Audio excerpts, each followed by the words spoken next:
Residents block South 3rd Street at Shunk. Residents say they are fed up with several abandoned houses on their block. They claim the houses have been empty for as long as 40 years and the city refuses to tear them down. Residents say the abandoned houses are dragging the rest of the neighborhood down.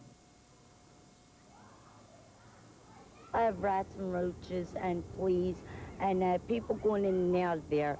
Can't get homeowners because I'm connected to an abandoned house. Residents say they will continue their protest until the houses are taken down. A meeting with city officials have been scheduled for Wednesday. Plans to develop a park along the Schuylkill River have been on the drawing board for 40 years. A lack of funds and a lack of public interest have always kept the park from becoming a reality. Now a group of citizens is trying to change that. Arlen Chang reports.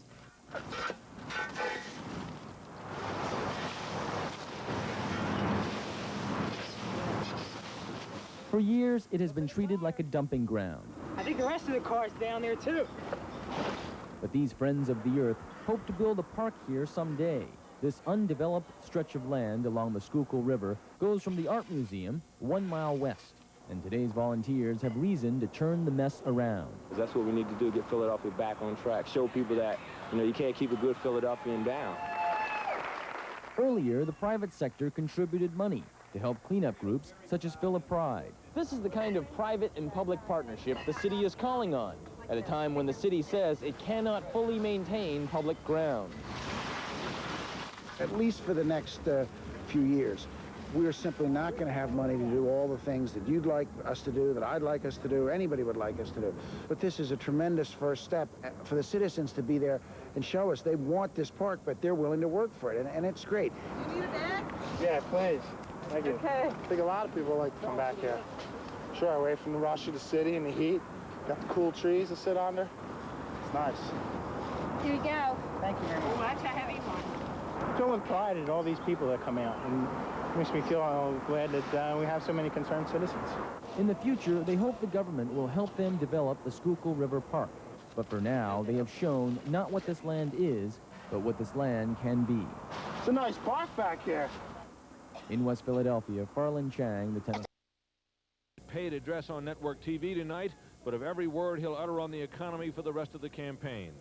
The speech contained no major new initiatives, though the president did announce an ambitious new goal he said could be achieved if the policies he tried to draw together today are adopted.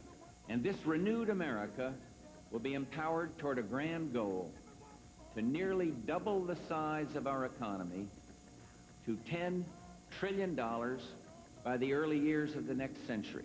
Basically, the president called for an economy less encumbered by taxes, government spending, and regulation, and better able to compete in a worldwide network of free markets. One example of the clarity he's trying to achieve concerned the capital gains tax cut he's been seeking for 4 years. Democrats have blocked it as a giveaway to the rich. Today, the president gave his simplest explanation of why he believes in it so deeply. And when capital is taxed lightly, there's more of it. And when it's taxed heavily, it becomes scarce, available only to those who are already wealthy, who need it least of all. That's not the kind of economy that I want. And if capital were more abundant, labor would be more in demand.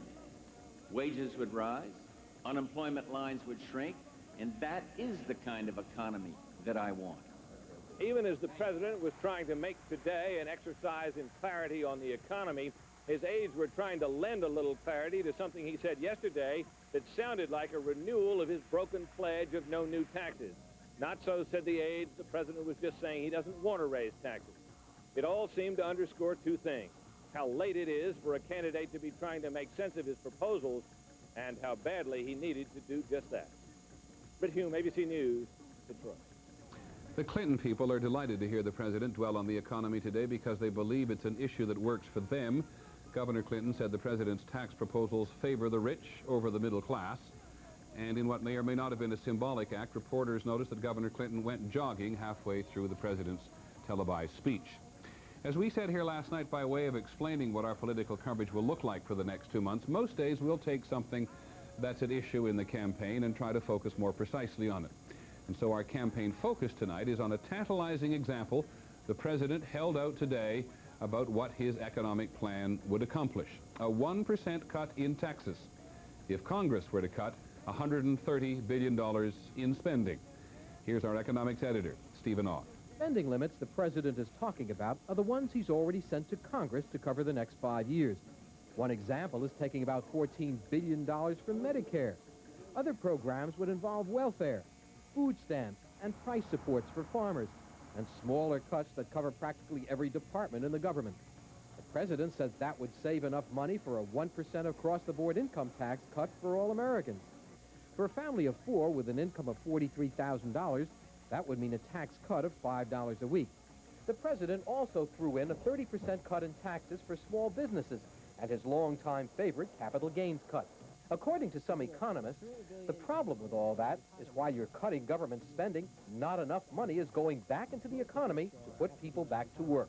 Over the next year, the president's program will not create a single new job because it adds no new stimulus to the economy. That means for average working Americans, this program doesn't mean very much. Many economists say that to get the economy moving, the government must either spend a lot or cut taxes a lot. Either way, that would raise the deficit. Stephen Ogg, ABC News, Washington. A couple of other notes from the campaign today. One of the men who ran against Bill Clinton in the primary spoke out on the draft question today. Senator Bob Kerrey, a decorated Vietnam veteran, accused President Bush of trying to divide the nation again by making the draft an issue. Mr. Bush, said Mr. Kerrey, was a member of Congress in the 1960s and helped write the rules for draft deferment. Senator Kerrey concluded, in the name of all that is decent, call off the dogs. Well, yesterday it was Dan Quayle doing a television promo for Murphy Brown. Last night it was Tipper Gore having a bit of fun with her husband, who was taking phone calls at the time on Larry King Live. Asheville, South Carolina, for Senator Al Gore. Hello. Hi, Senator Gore. Yes. I know I probably shouldn't say this, but I think you're a very handsome man. Uh-oh. Are you available for a date on Friday night? All right, who put this up? Who is this? I have no idea. No, he's not available. He's happy. That's the answer. I'm not available. Not even for your wife? Yeah, for my wife. Who is this? Hi, this is Tipper. I'm calling you from Asheville. You're doing great. Oh, my God. You didn't recognize your wife's voice. You're on candid camera. You thought it was Larry King. Oh, no. Oh, yes. Still on the subject of phone calls, making the right connections with electronic yellow pages. We'll have that story a little later on. And more seriously, a young girl calls police. Her pregnant mother is smoking crack. And we're going to check back in tonight with the Scholl family in Florida, which has been trying to put its life back together again after the hurricane. This is World News Tonight with Peter Jennings. Brought to you by Mylanta Antacid. I was really downing those tablets. Come on, they're not candy. I started to think there was something really wrong with my stomach. Was I relieved when my doctor told me to try a new antacid tablet. Introducing Mylanta tablets, shown to neutralize more stomach acid than the leading tablet. Unbelievable. New Mylanta tablets. My doctor said Mylanta. If your business gives up the quality of AT&T International Long Distance and calls Italy with someone else, here's your big savings. 3 coins in the fountain. Leaving AT&T doesn't make a lot of sense. Evenings I soak my dentures. Mornings I brush. Then back to soaking. Wait, all you need is denture cream. Why soak when denture cream gets dentures nearly twice as clean, with more than twice as much mint? All you need is denture cream. Every time.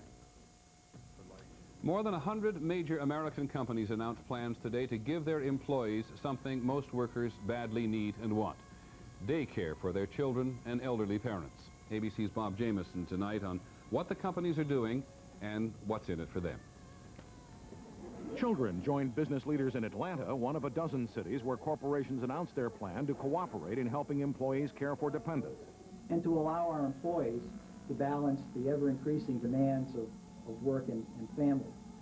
Led by a who's who of blue-chip corporations, many of which are competitors, 137 companies have committed more than $25 million. The money will pay for programs to care for children and the elderly in 44 cities in 24 states and the District of Columbia. For children, the companies will build or expand daycare centers and recruit and train workers. Employees from different companies will share the services. Bye-bye. You have a good day, sweetie. They will also fund programs to provide care during school holidays and vacations when children are free but parents must work. For the elderly, they will pay for recreation and volunteer programs. It marks a new beginning for corporations in taking a significant role dealing with problems that aren't corporate problems. These are social problems that have spilled over into the corporation. 57% of women with children under 6 now work outside the home. Nearly half of all workers expect to be responsible for their aging parents in the next 5 years. The companies say in the absence of government help, they had to act in their own self-interest. If we didn't, we'd be ignoring what our employees need, what our employees are thinking about during the day, and we would either not be able to attract the kind of employee we need, or we'd have employees who are thinking about everything but their work. The corporations hope this will increase productivity and make them more competitive with foreign rivals, whose governments, unlike the United States, carry the burden of health and dependent care. Bob Jamieson, ABC News, New York. While private corporations were acting today to help families, Congress and the President remain locked in a highly politicized standoff on the question of family leave. The House today passed a bill which would require many companies to give workers time off to care for new children or sick relatives. The bill now goes to the White House, where Mr. Bush says he will veto it. Here's ABC's Bill Greenwood. The legislation would protect people like Laura Stimper. She was an Atlanta insurance executive until her first child was born almost 3 years ago. When she returned from 4 months of maternity leave, someone else was doing her job. Stimper was let go and remained unemployed for 10 months. Most members of Congress, Democrats and Republicans, say that's not fair. A woman should not have to choose between having a baby and keeping her job. Today's vote would require companies with 50 or more employees to provide up to 12 weeks of unpaid leave to care for newborn children or sick relatives. But President Bush says it's an issue that should be negotiated by workers and employers, not the government. How dare the President of the United States, Mr. Family Values himself, threaten to veto this legislation? This bill is about the Democrats who think that if your family has a problem, what you need to do is get more government involved. Democrats admit they do not have the votes to override a presidential veto. And some... 29's The 10 O'Clock News. Good evening, I'm Jill Chernikoff. And I'm Lee McCarthy. Here's what's happening. President Bush moved today to deflect criticism that he has ignored the economy. He released a new economic manifesto, which has very little new in it. And it was overshadowed by White House efforts to clear up a statement the president made yesterday. Pat McGrath has the story. As President Bush was leaving for Detroit to deliver a much-awaited economic speech, defining himself as a tax cutter, the White House was busy trying to explain just what Mr. Bush was talking about a day earlier. The president certainly sounded like he was taking another no new taxes pledge Wednesday in New Jersey. I went along with one Democratic tax increase, and I'm not going to do it again, ever, ever. The morning after, the president's spokesman, Marlon Fitzwater, said it wasn't a pledge not to raise taxes. It was a promise not to enter into another deficit reduction deal with congressional Democrats that calls for tax increases. Fitzwater's spin control served to muddy the president's message to the Detroit Economic Club that if Congress will make the spending cuts he wants, he will cut taxes. We could cut income tax rates by 1 percentage point across the board, reduce the small business tax rate from 15% to 10%, and reduce the tax on capital gains. So this is more of the same. More tax cuts for upper income people and more deficits and less growth. Mr. Bush's Detroit speech also proposed a 5% pay cut for government employees making over $75,000 and a 1/3 cut in the White House budget if Congress cuts its own the same. But mostly, the long-awaited economic speech was a repackaging of ideas the president has long advocated. The ideas in the president's speech have been turned into this blue booklet entitled Agenda for American Renewal. And long after the Detroit speech has been forgotten, the president will be waving this booklet around to demonstrate he does indeed have an economic program. From the White House, Patrick McGrath, Fox News. In a major effort to reach the American public, President Bush bought 5 minutes of airtime today on 3 of the television networks and CNN. In his message, Bush says America's problems have no simple solutions, but his agenda for renewal provides some answers. You're faced with 2 very different philosophies, 2 very different agendas, 2 very different candidates, and a very real choice. You have a right to know how I plan to move America forward, where I will take this country, what future we can chart together for our children. Mr. Bush says he will release more of his ideas for change in the weeks ahead. Capitol Hill Republicans continue to attack Democrat Bill Clinton for avoiding the draft during the Vietnam War. Erie Congressman Tom Ridge accused Clinton of forcing someone else into war in his place. When Bill Clinton was drinking ale and throwing darts in English pubs, when Bill Clinton was writing clever letters to maintain his, quote, political viability, close quote, and still keep him out of the military, I've often wondered who served, what husband, what brother, what man served in his place. Vietnam War hero and fellow Democrat Bob Kerrey came to Clinton's aid today. Kerrey charged President Bush with using the Vietnam War just as a campaign tactic. Family values was a bust. Attacks on Hillary backfired. So the man whose first words after he took his left hand off the Bible in January 1989 contained the declaratory phrase, quote, "A great nation cannot afford to be sundered by the memory of the Vietnam War," end of quote, chooses to divide us again. A Senate committee has approved $7.2 billion of disaster aid for Florida and Louisiana. A similar $8.8 billion measure was introduced in the House yesterday. The Senate version deletes $480 million for the rebuilding of Homestead Air Force Base. Last month, the president vowed to rebuild the demolished base, even though it was being considered for closing by the Pentagon. Democrats saw that pledge as an election year ploy. Democrats in Congress at the White House on election year challenge today. It's called the Family Leave Bill. President Bush has promised to veto the measure, even though he is campaigning on a so-called family values platform. More from Tom Hendrick. Rusty? Rusty? Giving birth and spending time with children may be one of the most important family values. But to thousands of working women each year, maternity leave means getting fired. Janet Savolnacci is one of many professional women and mothers who back the legislation, which guarantees up to 12 weeks of unpaid leave. Certainly in Israel, a woman's given up to a year of unpaid leave, and I think in a lot of other countries they are, which seems fair, that a woman can be assured that she'll be able to keep her job and take care of her child. The legislation requires businesses which employ 50 people or more to grant unpaid leave to men and women for family emergencies. Bush administration supporters warned the measure could further weaken the economy and accused Democrats of resurrecting this years-old issue now to embarrass the president. I contend this bill is only about one thing: election year politics, pure and simple, or at least simple. Not so, said Democrats. Today we find out who's for families and who's just faking. Some moderate and conservative Republicans voted with the Democrats, giving the bill a 241 to 161 victory margin. It's time to pass this legislation with a veto-proof margin so that the Congress, Republicans and Democrats, can be taking concrete steps to put the family values rhetoric into action. If President Bush holds good to his veto threat, there are not enough votes to override, and the bill will be deferred still another session. But while the president may have won on the family leave issue, some contend he has now lost the high ground on family values. Tom Hendrick, Fox News, Washington. 137 companies and organizations have joined in an unprecedented effort to help employees care for children and elderly relatives. The program is seen as a sign of women's growing role in the workforce. It also acknowledges that within 5 years, 40% of workers are expected to be responsible for their aging parents. IBM is spearheading the $25 million initiative.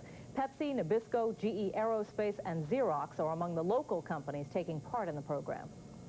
Investigators have ruled out arson in an early morning chemical plant fire in Camden. Officials say a bag of chemicals that had not been properly cooled accidentally sparked the fire. Rich Maneri reports that dozens of residents had to be evacuated. A toxic cloud floated from the International Resource Recovery Plant in Camden this morning.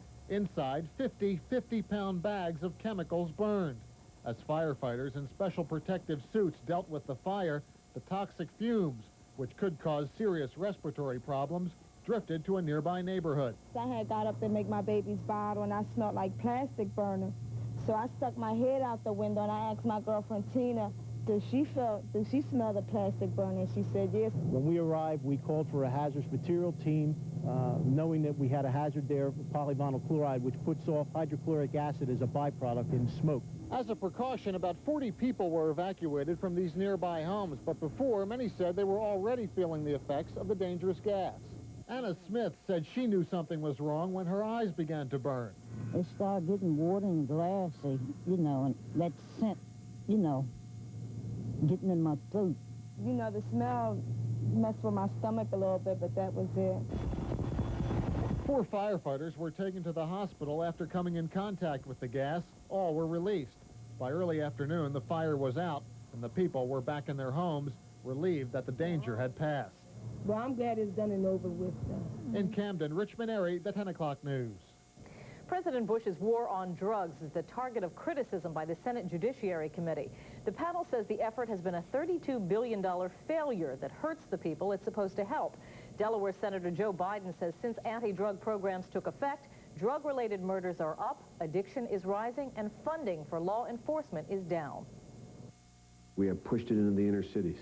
We have pushed it into the neighborhoods and regions and areas where the carnage increases, but where the vast majority, a significant portion of the American taxpayers are able to avoid looking. The panel is especially critical of drug czar Bob Martinez. It says under his leadership, the Drug Policy Office has become a wasteland of political patronage. 12 people have been indicted on charges they shipped cocaine and heroin from California to Philadelphia. In exchange, they were paid handsomely and lived luxuriously. Property seized today included diamond and gold jewelry, clothing, cars, real estate, and furs. This is a Russian sable, for those of you that don't know coats if you're like me. This one cost her $81,000, and she paid for it in $1 bill and $5 bills. $197,000. Officials say dealers used Federal Express to ship drugs from California to Philadelphia. The investigation continues, and more indictments are expected. Drug dealers in Philadelphia are not only conducting illegal business, but the public telephones they are using may also be illegal. As Farland Chang reports tonight, the city of Philadelphia wants to crack down on phones without permits. This is one of thousands of corners in Philadelphia where drug dealers operate with the aid of public payphones. They're probably calling for a pack to get delivered from the phone right now. And then they have the other guys there. They're basically lookouts. Usually have one guy, sometimes you have one guy holding the money, one guy holding the drugs, and then you have the lookouts. The dealers of crack cocaine and other drugs have benefited from an increase in the number of payphones. The numbers went up after the breakup of Ma Bell's monopoly. Police say if the number of phones dropped, so would the number of deals. So they asked the city for help. It turns out Philadelphia could regulate the phones, but does not. When the Department of Licenses and Inspections ran a check, it found as many as 10,000 of the phones are unlicensed. 80% of the telephones on the public street are placed there and in operation without city approval. Phone regulation is given low priority. There are not enough inspectors, and the permits bring in little money. But the police say they desperately need help.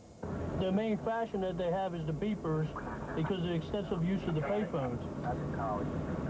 They have secret codes and everything they put in the beepers. At least 99 out of every 100 drug dealers you lock up have a beeper. L&I now says it will demand permits, or else it will crack down. They will be removed, and the fine for removal and the cost for removal will be assessed against these operators. From now on, the phone companies that want a permit from the city will have to get their application approved by the police, L&I, and several other agencies to make sure they comply with all rules. The phone companies will also have to pay a commission to the city. I think it's a good idea. Like I said, there's a cut down a lot of transactions that people can't do without the phones, and they don't have the phones available to them in their homes. Enforcing the permits gives the police a new weapon in their daily attack on the drug trade. It will not shut down the dealing for good, but at the very least, a new weapon can help to stop business as usual. In North Philadelphia, Farland Chang, the 10 o'clock news. Coming up, more angry words between city union leaders and Mayor Rendell. And a protest over a wrestling match between men and bears. The 10 o'clock news is brought to you in part by MCI. Now you can call one special person in England during plan hours for only 46 cents a minute. Or 62 cents a minute if that person's in Hong Kong. Or just 49 cents a minute to Germany. You name one person virtually anywhere in the world. That'll be the lowest priced international call you can make. If that person's in Argentina, it's as low as 56 cents a minute. Call MCI now before you make another international call. The Ross store-wide clearance. Prices have been reduced dramatically throughout the store. Great savings for men, women, and kids. The Ross store-wide clearance, now. Volkswagen announces a special value on a Jetta GL. Loaded with standard features like power steering, front disc brakes, height-adjustable steering, and road-gripping front-wheel drive. And now you can lease a Jetta GL with air conditioning, automatic transmission, and AM/FM stereo cassette for only $179 per month. Supplies and time are limited. So hurry to your local Volkswagen dealer while selection is at its best. Introducing the Marshall's Family Shoe BOGO. BOGO? I wouldn't miss that for the world. What is it? BOGO. Buy one, get one, 1/2 off. That's BOGO. Buy any pair of brand-name shoes or sneakers for men, women, or kids at our already low prices and get a second pair 1/2 off. Now through Sunday. Never be full price. Marshalls. Did someone say Bo? BOGO. Get an A+ for savings this week during Acme's back-to-school stock-up sale. Save 25% on all Keebler cookies, crackers, and snacks. Get Lancaster brand center-cut pork chops, only $1.99 a pound. Golden ripe bananas, 3 pounds for $1. Wonder white bread, just 69 cents. And save up to $57 with valuable mail-in rebates. Only at Acme during our back-to-school stock-up sale. Check it out, Acme style, check it out.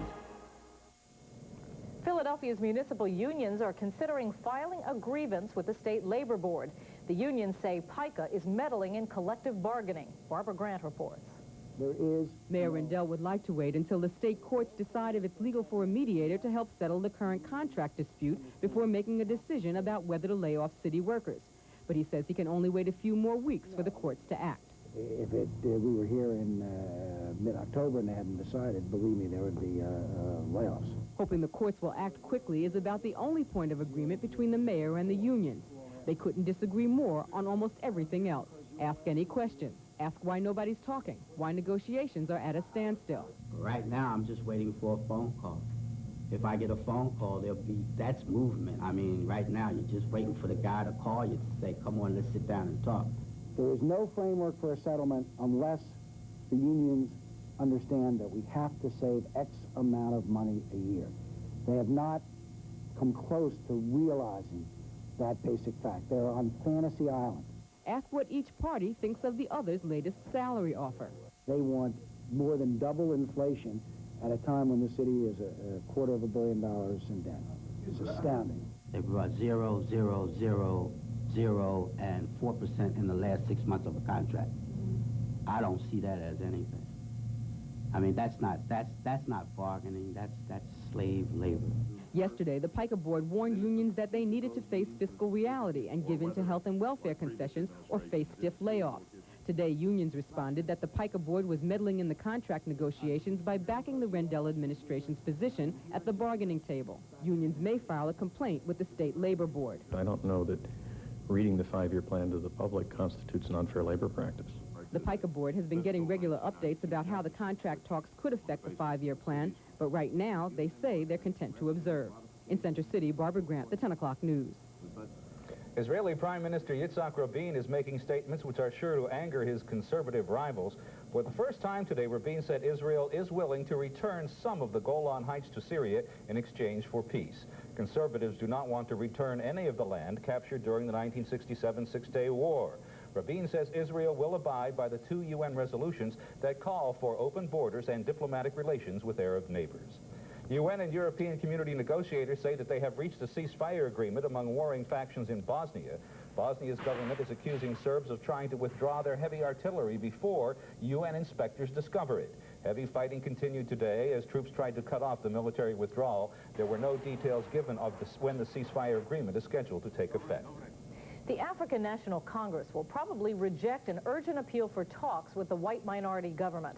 South African President F.W. de Klerk says talks are the only way to end the bloodshed in his country. The ANC blames the government for the violence. ANC officials who spoke on the condition of anonymity say they do not support any meetings with the government. Nelson Mandela's estranged wife Winnie resigned her leadership post in the ANC today. On Sunday, the South African press printed a letter that Mrs. Mandela allegedly wrote to a lover half her age. Mrs. Mandela says vicious gossip has forced her resignation, but she denied any wrongdoing. She says she will remain a member of the ANC. Coming up, Native Americans challenge a pro football team in court. And startling video of rival gangs battling for control of East Los Angeles.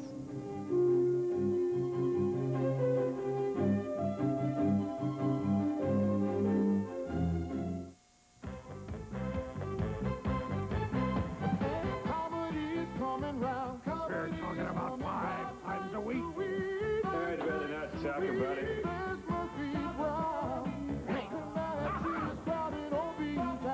For you. I'll tell you how to say it, tell you that it's true. Murphy, Brown, and Cheers are coming home to you. Murphy, Brown, and Cheers, watch them every night. In the world of luxury automobiles, you expect aerodynamic styling. A beautifully crafted, leather-trimmed interior, the uncompromising safety of drivers and passenger side airbags, and the superior performance of a 24-valve engine. You just don't expect it to be so affordable. The Acura Luxury Lease Program. It's more than a lease. It's a legend. Lease your Acura Legend at any of the 10 Tri-State Acura Alliance dealers. How to build a better body. Step 1, come to Bally's. Step 2, prepare to sweat. Step 3, Step Reebok. Celebrate Bally's 30th anniversary with our best offer ever. Only $13.86 a month for our most popular membership. And get the Step Reebok workout. This ain't no dance class. Call 1-800-WORKOUT. Something's going on at your Chevy Geo dealers. You can pretty much name your price during their end-of-year sale. Save up to $1,900 or get 2.9 financing on full-size pickups. Just another sale? Wrong.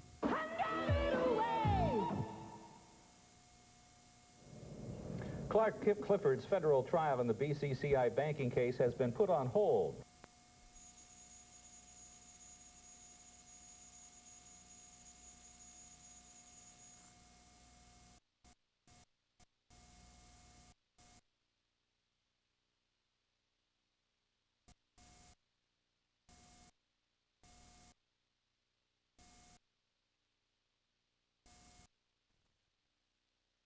You just can't be worried about your dentures.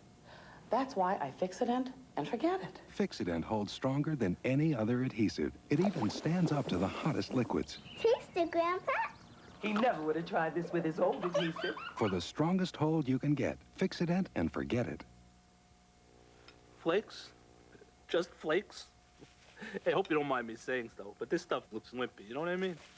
I mean, look at it. Who's gonna eat this stuff? Nobody I know, I can tell you that right now. Good. Fine. I made a mistake, okay? But it's good. Simple, down to earth. I mean, that's a muscle, you know what I mean? Kellogg's Cornflakes. Cornflakes? Taste them again for the first time. Nighttime, one of the worst times for pain. Minor arthritis pain, muscle aches, pain that seems to go on. That's why you need Ultra Strength Bengay. With more pain relievers than we've ever had, you can say goodnight to your pain with Ultra Strength Bengay. I found a safer aspirin, Ecotrin. For minor arthritis pain, Ecotrin's orange coating makes it safer to your stomach than plain or buffered aspirin. So I'm not concerned taking even the maximum dose. The safer aspirin, that's Ecotrin, and that's the truth. Now presidential politics, where the name of the game is waiting for Baker. The Secretary of State is in the Middle East. He met this afternoon with Syria's President Assad after spending the morning in Egypt. But back in Washington, virtually everyone believes that he'll return to take over Mr. Bush's re-election drive very soon. Neither the president nor Baker is saying anything definite, at least about that rumor. At the White House, ABC's Britt Hume. In the cabinet room today, the president denied one rumor that's making the round, that Vice President Quayle's position on the Republican ticket may now be uncertain. No, it's very certain, and I'm not going to take any questions here because we got an awful lot of work to do. That pleased Quayle, of course, who's already started working on his acceptance speech. And the president, insisting all the while he would take no questions, also managed to rebut another rumor that he's in poor health. My health is pretty good, though, and I want to challenge the press corps, everybody that's 67 and over, to a race around the oval here. You'll note that the one rumor, now viewed as virtual fact here, he did not deny, is that Secretary of State Baker will soon leave his job to take charge of the Bush campaign. In the Middle East today, Baker didn't deny it either. Until you hear it from the President of the United States and from the Secretary of State of the United States, I wouldn't put book on it and I wouldn't bank it.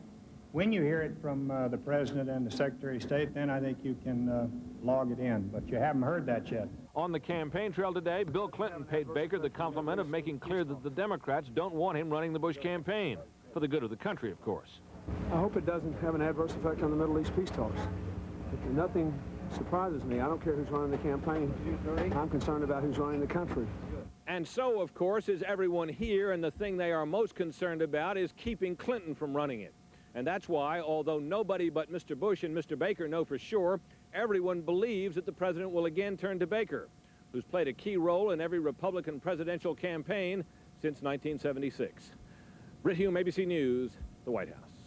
Amid all the talk about Baker, the White House also found time to fire off a few sharp words at the Democrats today, especially at Senator Al Gore, who has gained new prominence over 6 days, 9 states, and 1,000 miles of the Democratic bus tour. It wound up with a rally today in St. Louis. Here's ABC's Chris Bury. This afternoon, when thousands showed up again to see the Democratic ticket, Governor Clinton delivered the line that has lit up crowds from New York to St. Louis. Look at the first decision George Bush made and the first decision I made. Dan Quayle versus Al Gore.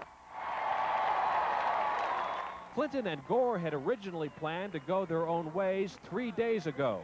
But the Clinton campaign has been so pleased by Gore's performance that they extended his run. What time is it? All week, Gore has performed the traditional running mate chores as cheerleader and attacker. But unlike most tickets, Gore and Clinton have polished a team act to reinforce their youthful image and fill in the gaps on Clinton's resume. On the environment, for example, Clinton always defers to Gore. So I think I'll let him answer the question. Gore's rising stardom has provoked a reaction from the White House.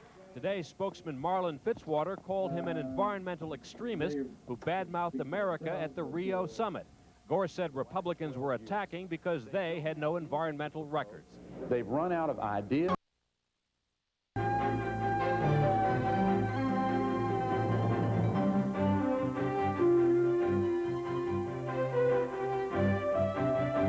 And now, the Delaware Valley's only primetime news hour.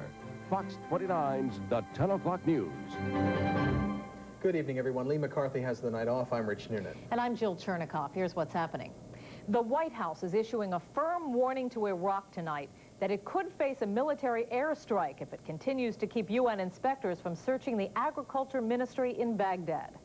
Fearing for their lives, UN weapons inspectors finally gave up a 17-day vigil outside the ministry, where they suspect crucial information about Iraq's missile program may be hidden. We're leaving here now for security reasons. Anti-American demonstrators have been pelting inspectors' cars with rocks and eggs, burning flags and slashing tires. Officials say one UN inspector was stabbed. UN spokesman Rolf Akeus says Iraq's refusal to allow a search confirms what has long been believed. We have managed to identify a facility where very important material is available, and that they try to the bitter end to try to protect that. Iraq's ambassador to the UN says Iraq has reason to be angry with the U.S. and its allies. Iraqi people are indignant, are angry, are furious at the mistreatment and the siege imposed on them by the United States to begin with, and the rest of the country is coalescing with them. And you don't prevent them, or you cannot expect them to be calm and quiet when they see people intruding in their own affairs, trying to insult and annihilate the Iraqi people.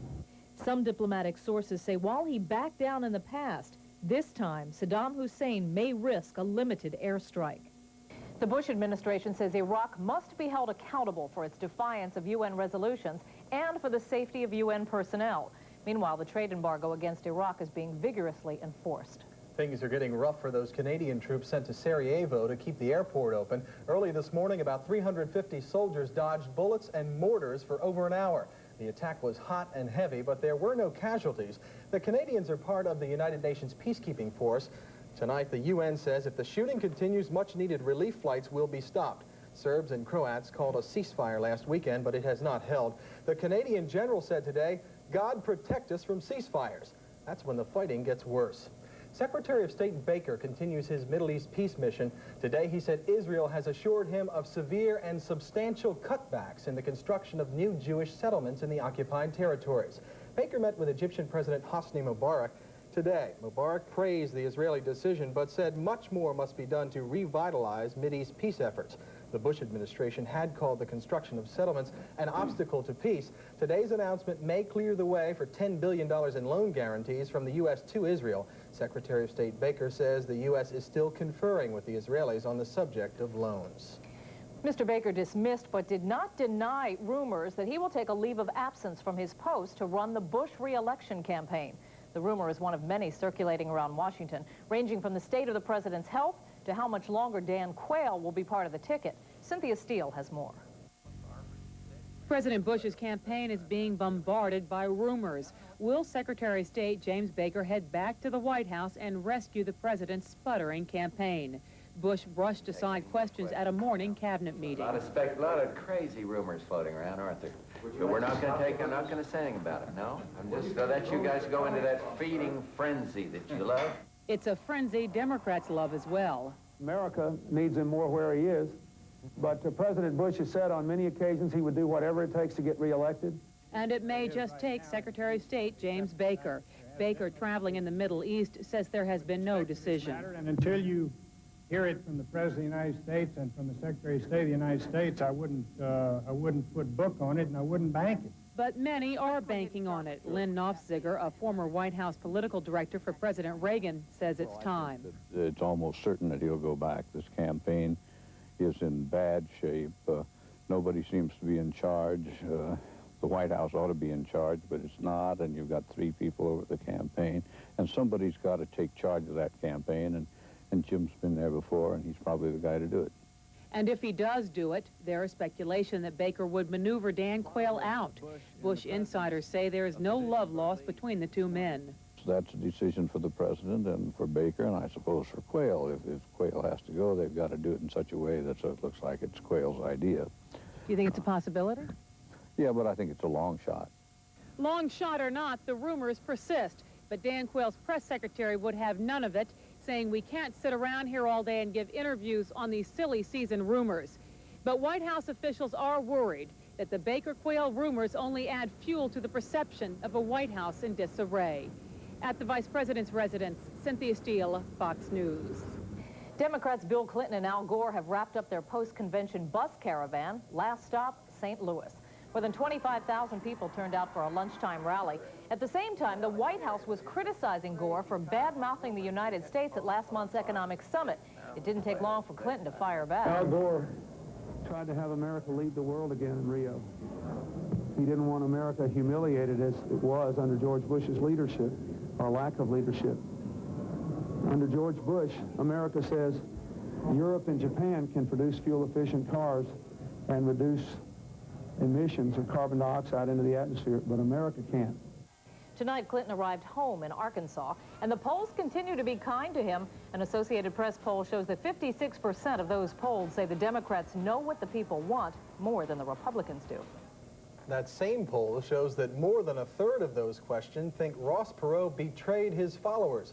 but 46% believe Perot was wise to drop out of the presidential race. Jacqueline Bolden reports some of Perot's supporters in Pennsylvania are trying to get over their anger and continue their campaign. They've forgiven Nixon for Watergate, and he's a statesman. They've forgiven Mr. Clinton for adultery, and he may be a president. They'll overlook the pain that Mr. Perot has given them, and they'll get back on track. For Paul Quintavella and other Pennsylvanians for Perot, the challenge now is to continue their grassroots effort to change the political system. If I were just to have stood up 6 months ago and said, let's form a national group that wants to support fiscal responsibility in the government, you know, nothing would have happened. But 4 months ago, Ross Perot said he might be a candidate for change, and like the Pied Piper, followers came running. Now that Perot has chosen not to run for president, his supporters are trying to keep their movement going. We sense the power that the other special interest groups have, and why they have the power. It's because they're special interest groups. They narrow their focus, and they can bring all their power to bear on that one point. You don't have to say you're pro-choice or pro-life to be in the NRA. Last night, Paul Simpson and about 120 other Perot volunteers met in Harrisburg to narrow their focus, to include developing a platform of their concerns, putting like-minded candidates in the U.S. House and Senate, supporting a bipartisan coalition on deficit reduction, and asking Perot to leave his name on the Pennsylvania ballot. Next week in Harrisburg, supporters will submit petitions with about 250,000 signatures to put Perot on the ballot in Pennsylvania in November. But they say their movement is more, and it'll happen with or without Perot. When George Washington died, we didn't go back to the king. We stayed and made the country America. And that's what's going to happen now that Ross Perot is not going to be the leader. Ross Perot was the catalyst for this grassroots movement. Fiscal responsibility will be their rallying cry. They may have focused on a sense of purpose, even though they still don't know what to call themselves. Jacqueline Bolden, the 10 o'clock news. A House task force looking into alleged wrongdoing at the former Capitol Hill post office split along party lines. Democrats issued one report saying, yes, the House post office was badly run, but refused to point fingers. Republicans issued another report that names names. 7 current and 3 former Democratic members are charged with using government employees and vehicles to do private campaign work. The House then voted unanimously to send both reports to the Ethics Committee and the Federal Prosecutor's Office. Kansas Republican Pat Roberts says the Ethics Committee should not get involved. The House should not and cannot investigate itself.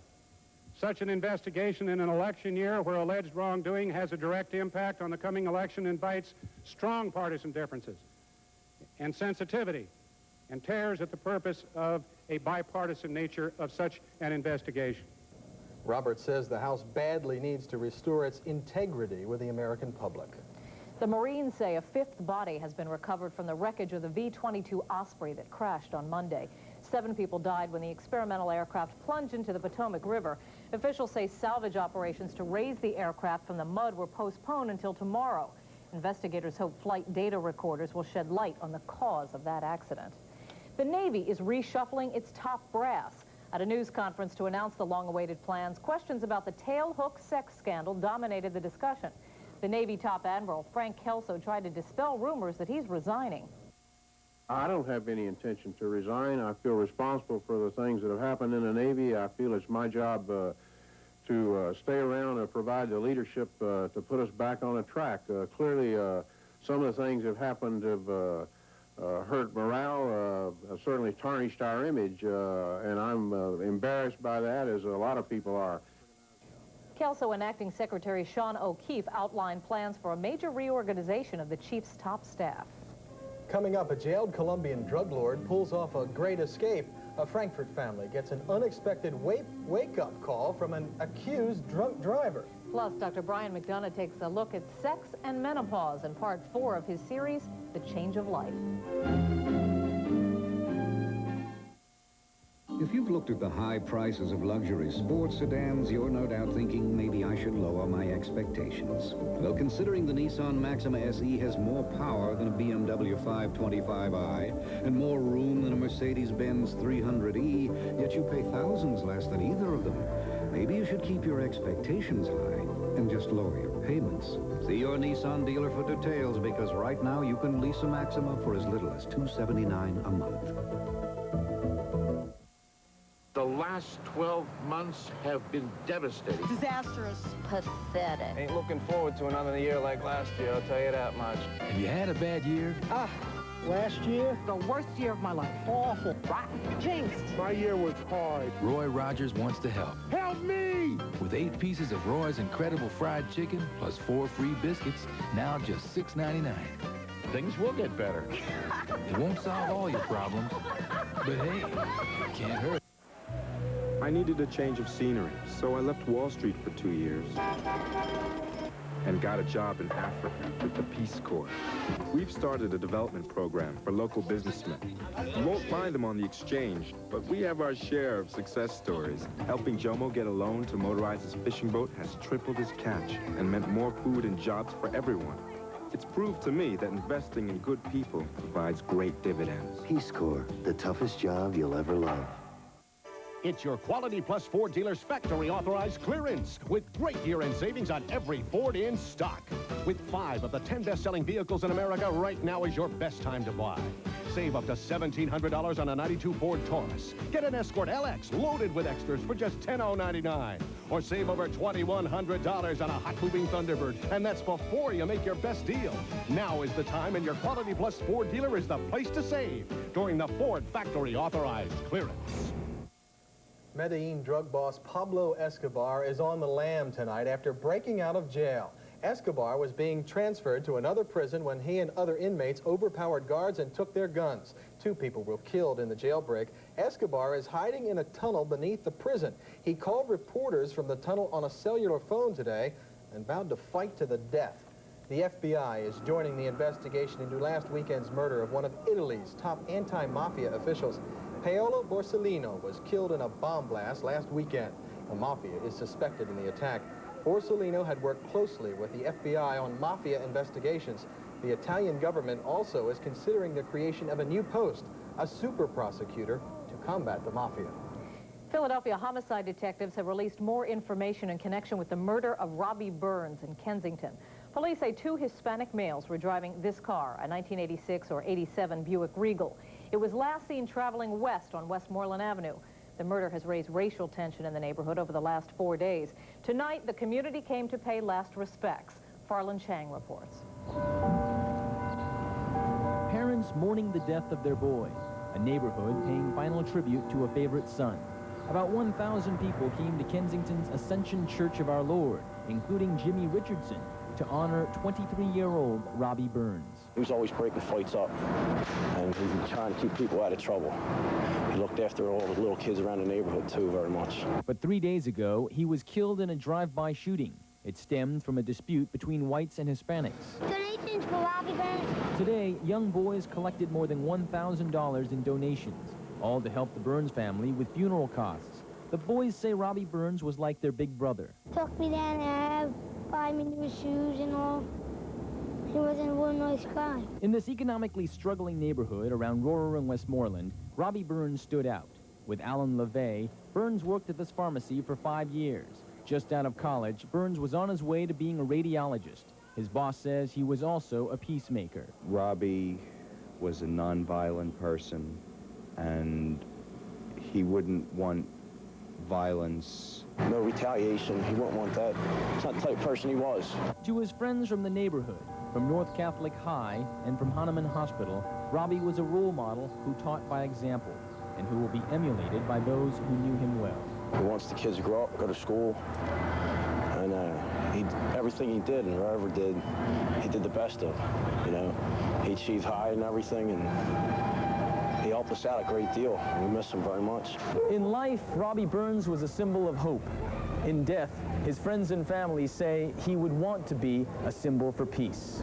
In Kensington, Farland Chang, the 10 o'clock news. Some African Americans say Mayor Rendell is not paying enough attention to hate crimes committed against African Americans. The local chapter of the NAACP is upset about the mayor's response to 2 recent incidents involving African Americans. What it all means, which underscores one fact: how much more needs to be known about the AIDS epidemic. George Strait reports from the AIDS conference in Amsterdam. Scientists here are puzzled enough about the unusual AIDS cases that many of them will meet again at the World Health Organization next week to try to determine whether there is a dangerous new trend in the AIDS epidemic. In the meantime, they are trying to calm any fears caused by the new discoveries, especially concerns that a virus that doesn't show up in an AIDS test might infect the blood supply. We are always concerned to improve the safety of the blood supply, but there's nothing here that is adding anxiety to that legitimate level of concern. You don't want to be complacent, but there certainly is no reason at all to panic with regard to what we have right now. And when we say that, we don't mean forget about it, that's it, everything is okay. It means that the scientific community is very actively pursuing it to get to the bottom of what's going on. Today, these AIDS experts went out of their way to express their skepticism about the latest claim from California that a Dr. Sid Gupta had found a virus that caused the symptoms of AIDS in patients who were not infected with HIV. I'm not at all convinced that Dr. Gupta has found a new retrovirus. Experts here think the California researchers made a mistake, that their experiments were actually contaminated with rare viral-like particles which have been known about for 25 years and never known to cause disease. Many scientists here are in a bind. They'd like to reassure the public that there is no new AIDS threat, but they have to admit they are not sure. George Strait, ABC News, Amsterdam. Health and Human Services Secretary Louis Sullivan says he's worried that talk about a new AIDS virus could cause hysteria. Today, he tried to ease concerns that the nation's blood supply may be contaminated, saying it has never been safer. Ken Kashiwahara reports on reaction to the news from Amsterdam. Across the country, AIDS activists say they are more concerned about the spread of the AIDS virus than they are about whatever is infecting a handful of people with a disease similar to AIDS. But in some cities, questions about whether a mystery virus exists have caught the public's attention. Calls to the San Francisco AIDS hotline have gone up 25%. We do not really know the situation at the moment, but there is no reason to panic. Professionals who have been dealing with AIDS for a decade say they have learned not to overreact. There was a lot of fear and a lot of panic in the early days that was really a waste of time and energy, as we have found out. So I think people are probably taking a wait-and-see attitude towards this. Blood banks in several cities say reports of a new disease have had no impact on their blood supply. But the New York Blood Center reports receiving 4 times the number of calls because of news out of Amsterdam. They're asking us either about their own personal health and whether they might be at risk for AIDS, and also they're asking if we know anything further about this mystery that's coming out of the AIDS conference. AIDS activists say they do have one concern about news of a potential new virus, that it is being blown out of proportion and detracting from more important and immediate issues, the spread of AIDS and inadequate efforts to combat it. Ken Kashiwahara, ABC News, San Francisco. One other report from the AIDS conference in Amsterdam today, despite all the warnings, nearly half of all U.S. Army recruits say they still engage in high-risk sexual behavior. The researchers who conducted the study say the same is probably true for people outside the military as well. In a moment, job security for Vice President Quayle. On the American agenda, a program of education and skills to help rebuild inner-city lives, and a way to avoid losing your marbles, and other ingenious ideas. Now, where'd you get this? This is World News Tonight with Peter Jennings, brought to you by Ford and your Ford dealer. What's most important to you? My wife. We've been married for 31 years. 32. Definitely these guys. What's most important? Jack, of course. My granddaughter, Susan. The new Ford Crown Victoria now offers anti-lock brakes with traction assist and dual airbags. Because shouldn't your car know what's important to you? Have you driven a Ford lately? Evenings I soak my dentures. Mornings I brush. Then back to soaking. Wait, all you need is denture cream. Why soak when denture cream gets dentures nearly twice as clean, with more than twice as much mint? All you need is denture cream. Every time. Do you get diarrhea too? Diarrhea sneaks upon you when you least expect it. I take Kaopectate, and it works. Kaopectate stops the diarrhea fast. It really does. I guarantee it. Presidential politics, one day after President Bush tried to put an end to rumors he may dump Dan Quayle from the Republican ticket, the vice president stepped into the ring, and he made it clear he's not planning to go anywhere. Ann Compton reports from Evansville, Indiana. Vice President Quayle left Washington this morning with every indication he still has the president's full confidence. He was even given one of the president's former planes for the trip, and he was ready when asked if he is hurting the Republican ticket. I said if I thought for a moment that I was hurting the re-election prospects of the president, I'd be gone. I'm here today campaigning. I have the ability to raise issues. Sometimes it is the way in which he raises those issues that troubles the party. Last night, in an interview with Larry King, Quayle said if his daughter were grown up and wanted an abortion, he would counsel against it, but it would be her decision. Today, abortion rights advocates claimed it sounded as if Quayle had switched to the pro-choice side. Not at all. We are pro-life. We are opposed to abortion. For now, at least, Dan Quayle's campaign assignment hasn't changed. He's out here to follow the president on policy, but he's to lead the political attack. He did just that today. I know how to spell liberal. Liberal is spelled C-L-I-N-T-O-N. And later, he said things will get even rougher. Bill Clinton's going to be in a panic situation about the middle of October when he realizes that his character is going to be discussed, his trustworthiness is going to be discussed. Quayle helps the ticket among the Republicans' conservative base, but the real source of his job security is the fact Quayle was George Bush's personal choice 4 years ago. President Bush has found that sharp reverses can be political disaster. Ann Compton, ABC News, Evansville, Indiana. Budget Director Richard Darman issued the administration's mid-year economic outlook today. He predicts unemployment will drop to 6.9% by the end of the year. Now, that is more optimistic than Federal Reserve Chairman Alan Greenspan, who on Monday estimated that unemployment would still be over 7% at year's end. On Wall Street, the Dow Jones Industrials gained 12.5 points today. They closed at 3290. Trading was moderate. In Chicago today, Baseball Commissioner Fay Vincent has struck out with a federal judge who says Vincent has to hold off on his plan to shuffle the National League lineup. Today's injunction stalls a move of the Chicago Cubs and St. Louis Cardinals to the NL West, and the Atlanta Braves and Cincinnati Reds to the east. An appeal is planned. There were lots of questions and finger-pointing today, but no sign at all of Colombian cocaine boss Pablo Escobar. In Washington, the Bush administration's drug czar, Bob Martinez, called Escobar a bloodthirsty gangster and said his escape from prison in Colombia yesterday was appalling.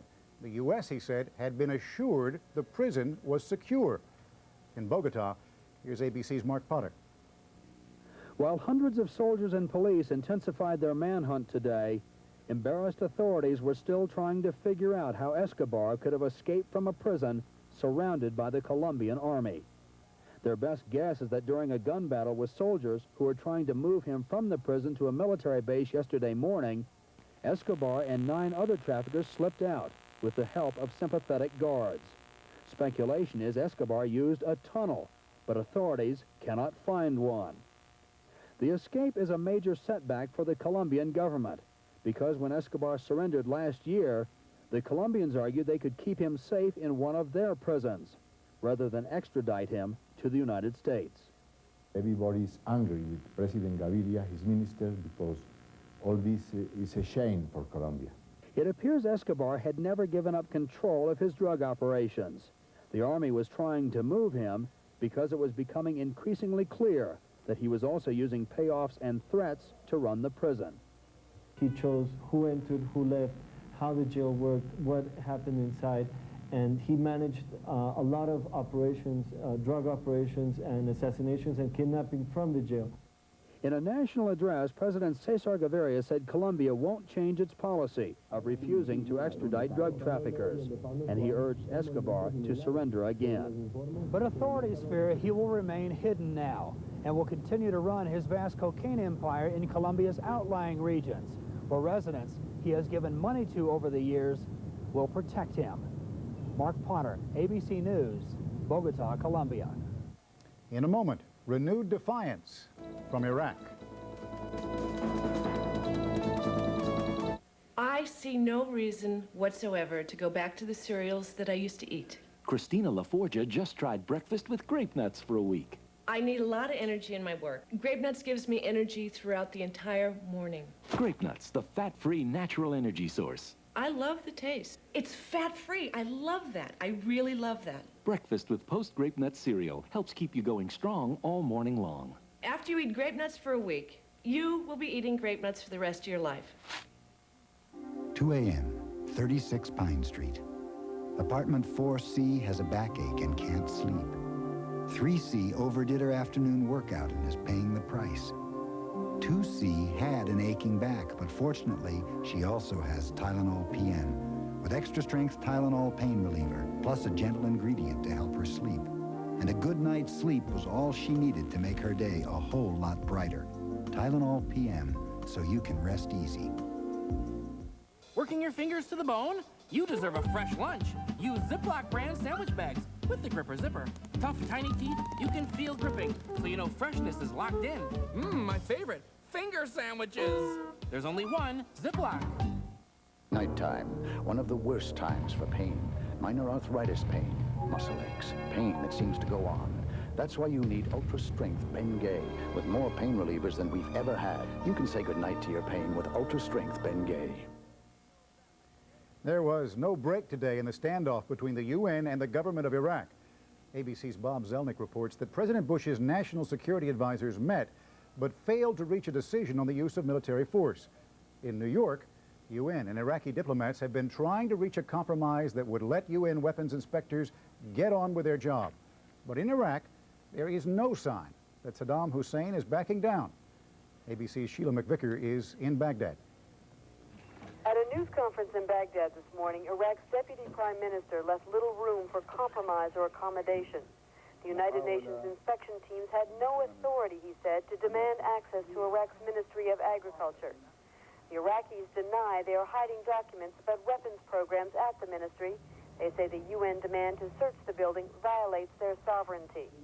And if military action is threatened, Tariq Aziz says his government will not change its mind. The people of Iraq and the leadership of Iraq are ready to face any consequences. In other confrontations between Iraq and the UN since the end of the Gulf War, Iraq's government has often refused to do as the UN has demanded. And then as tensions mount and military action is discussed, it has blinked and backed down. But this time, Iraqi officials seem more set on a collision course with the UN and the United States and its allies. Government officials here have reasoned that any military action would be limited, and for Iraq's leadership, being bombed again is preferable to what they see as the international humiliation of inspection teams free to come and go as they please. Sheila McVicker, ABC News, Baghdad. Still in the Middle East, an unexpected detour for Secretary of State Baker, a secret visit to Lebanon. Mr. Baker's party boarded heavily armored vehicles at the Syrian border, then drove to the Bekaa Valley in eastern Lebanon for a meeting with the president. Baker is the most senior American official to visit there in 9 years.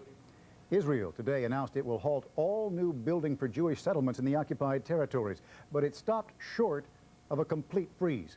Work will continue on 10,000 housing units, most of them already under construction. As ABC's Dean Reynolds reports, the government's new policy does not sit well with Israeli settlers. The settlers had very big plans to put 500,000 Jews in the disputed territories by the end of this decade and thereby foreclose any chance of Palestinian independence. Thousands of homes were under construction. A network of new roads was taking shape, including the most ambitious engineering project in the country's history, a $35 million tunnel to run under the Palestinian city of Beit Jala, bypassing Bethlehem and its Arab refugee camps. But suddenly, the settlers are facing a stone wall from an Israeli government determined to put the brakes on settlements. This government furthers the enemy and represses its own people. Eliakim Haetzny is a settler who helped produce this video for nationwide distribution, showing how Jews supposedly will suffer if Israel ever grants Palestinians any form of self-rule. It is 1996 in this scene, and a Jewish settler sits in his darkened home, denied electricity and water by Palestinian authorities, and forced to mail his letters with a Yasser Arafat stamp. While the settlers also plan to challenge the new policies in court, They themselves admit there is a danger that some will resort to violence. It has happened before, and government officials say they will have to be on guard against it in the future.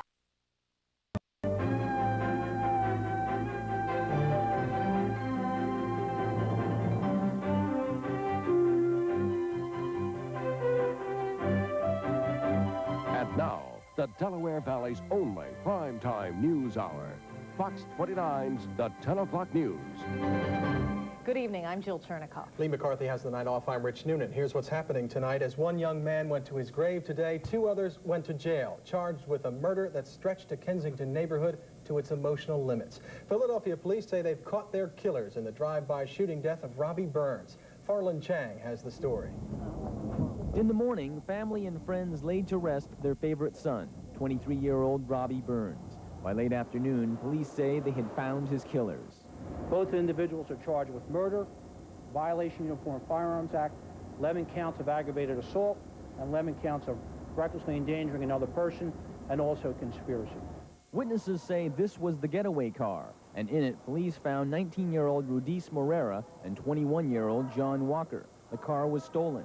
Police say the whole conflict started when the 2 men drove through Rohrer and Westmoreland streets around 4 a.m. Sunday. That's when Robbie Burns was coming home from a party, standing at the corner with some friends. As the car was coming up this intersection, police say that someone over at the corner threw a bottle at the car. An argument erupted. The car took off, but returned half an hour later. The war of words continued. Someone threw another bottle at the car, and police say that's when the passenger shot into the crowd, killing Robbie Burns. Police say it was not a racial fight, even though it was between whites and minorities. We do not have any racial slurs called or anything of that nature. It stems from bottles being thrown at their vehicle. Here on the 2000 block of North 5th Street, friends of the accused gunman, Rudis Morera, have their doubts that he was involved. He was a nice person. He always treated the block with respect. He never disrespected anybody here. Meanwhile, Burns' stepfather thanked the city for making the arrests. Friends agree their neighborhood's beloved son can now rest in peace. Just glad to see that, that they caught the guys and that justice has been served. While this case is far from over, friends of Robbie Burns hope his death can teach everyone about the need for peace on the streets. In Kensington, Farland Chang, the 10 O'Clock News. Talks aimed at ending the standoff between the United Nations and Iraq. Williams is in for Robin Garrison. In the news, police search for the gunman who murdered a used car salesman on his They think we'll start thinking about leaf will not play. That story first from our White House correspondent, Britt Hume. The president took a day off from campaign travel today, but not to bone up for a debate with Bill Clinton anytime soon, and certainly not next week in Michigan. You're going to be in Lansing on Tuesday? Oh, I'm ready to. It's a long way away. Press Secretary Marlin Fitzwater insisted today the president wants to debate, but not under the format proposed by the Bipartisan Commission on Debates. The commission suggested the 2 candidates meet next Tuesday in this hall at Michigan State University, with only a moderator between them. In short, a real debate. Instead, said Fitzwater, Mr. Bush wants the same format used after much pre-debate wrangling in 1988. A group of reporters asking questions and the candidates answering them in turn. It's a sort of joint press conference that insulates the candidates from each other and, of concern to the Bush camp, from the kind of spontaneous exchange that might produce a major blunder. Campaigning in Los Angeles today, Governor Clinton, who loves to talk policy and would like a chance to appear presidential beside the incumbent, was making sure everybody knew that he favors the commission's proposal. This would be an honest and open discussion, which would be far less likely to be dominated by one-liners and more likely to really clarify the issues and the differences between us for the American people. I have accepted. I will be there. There seems little prospect of a debate anytime soon, and both camps will try to blame the other for that. If history is a guide, the 2 sides will eventually come to terms. For now, though, the public will have to settle for the spectacle of a debate over debates. Britt Hume, ABC News, the White House. Now again, why we have come to the South, because it is so important in this particular political campaign. Just take a look at the map. There are 163 electoral votes in the southern region, including the border states and Oklahoma. That's nearly 2/3 of what you need to be elected president. In the last 3 presidential elections, the Republicans virtually swept the region. But 7 weeks before this election, our political unit calculates the president is ahead in only 6 states. Governor Clinton in 4, 3. North Carolina is one of them, are too close to call.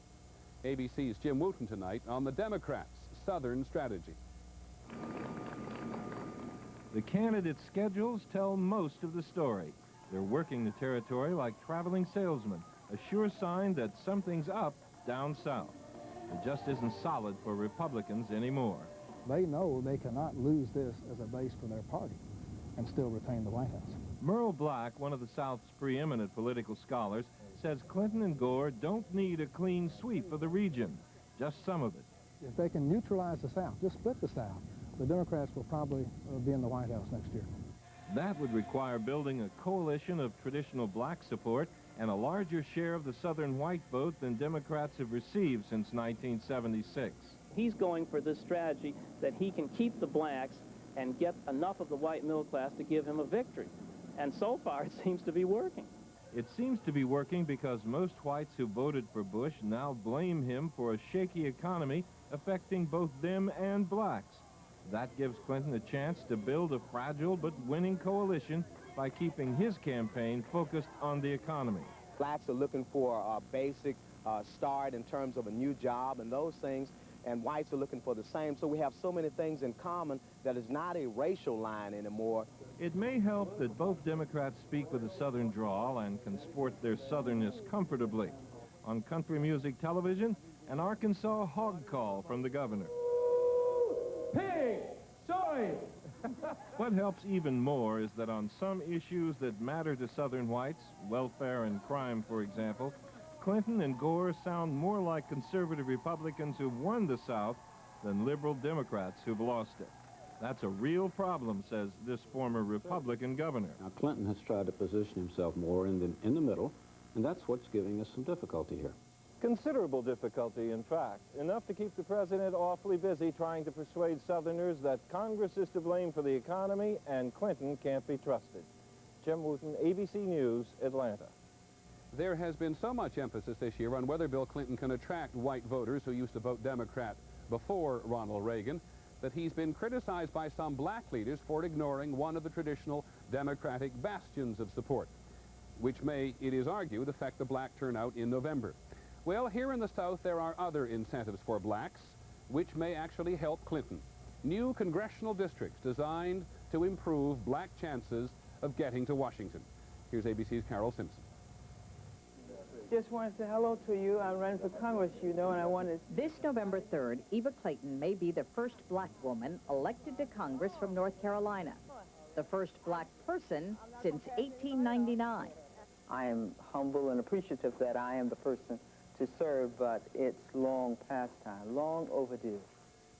The last black congressman was George Henry White, a former slave. When White declined to seek another term, there were no blacks left in Congress.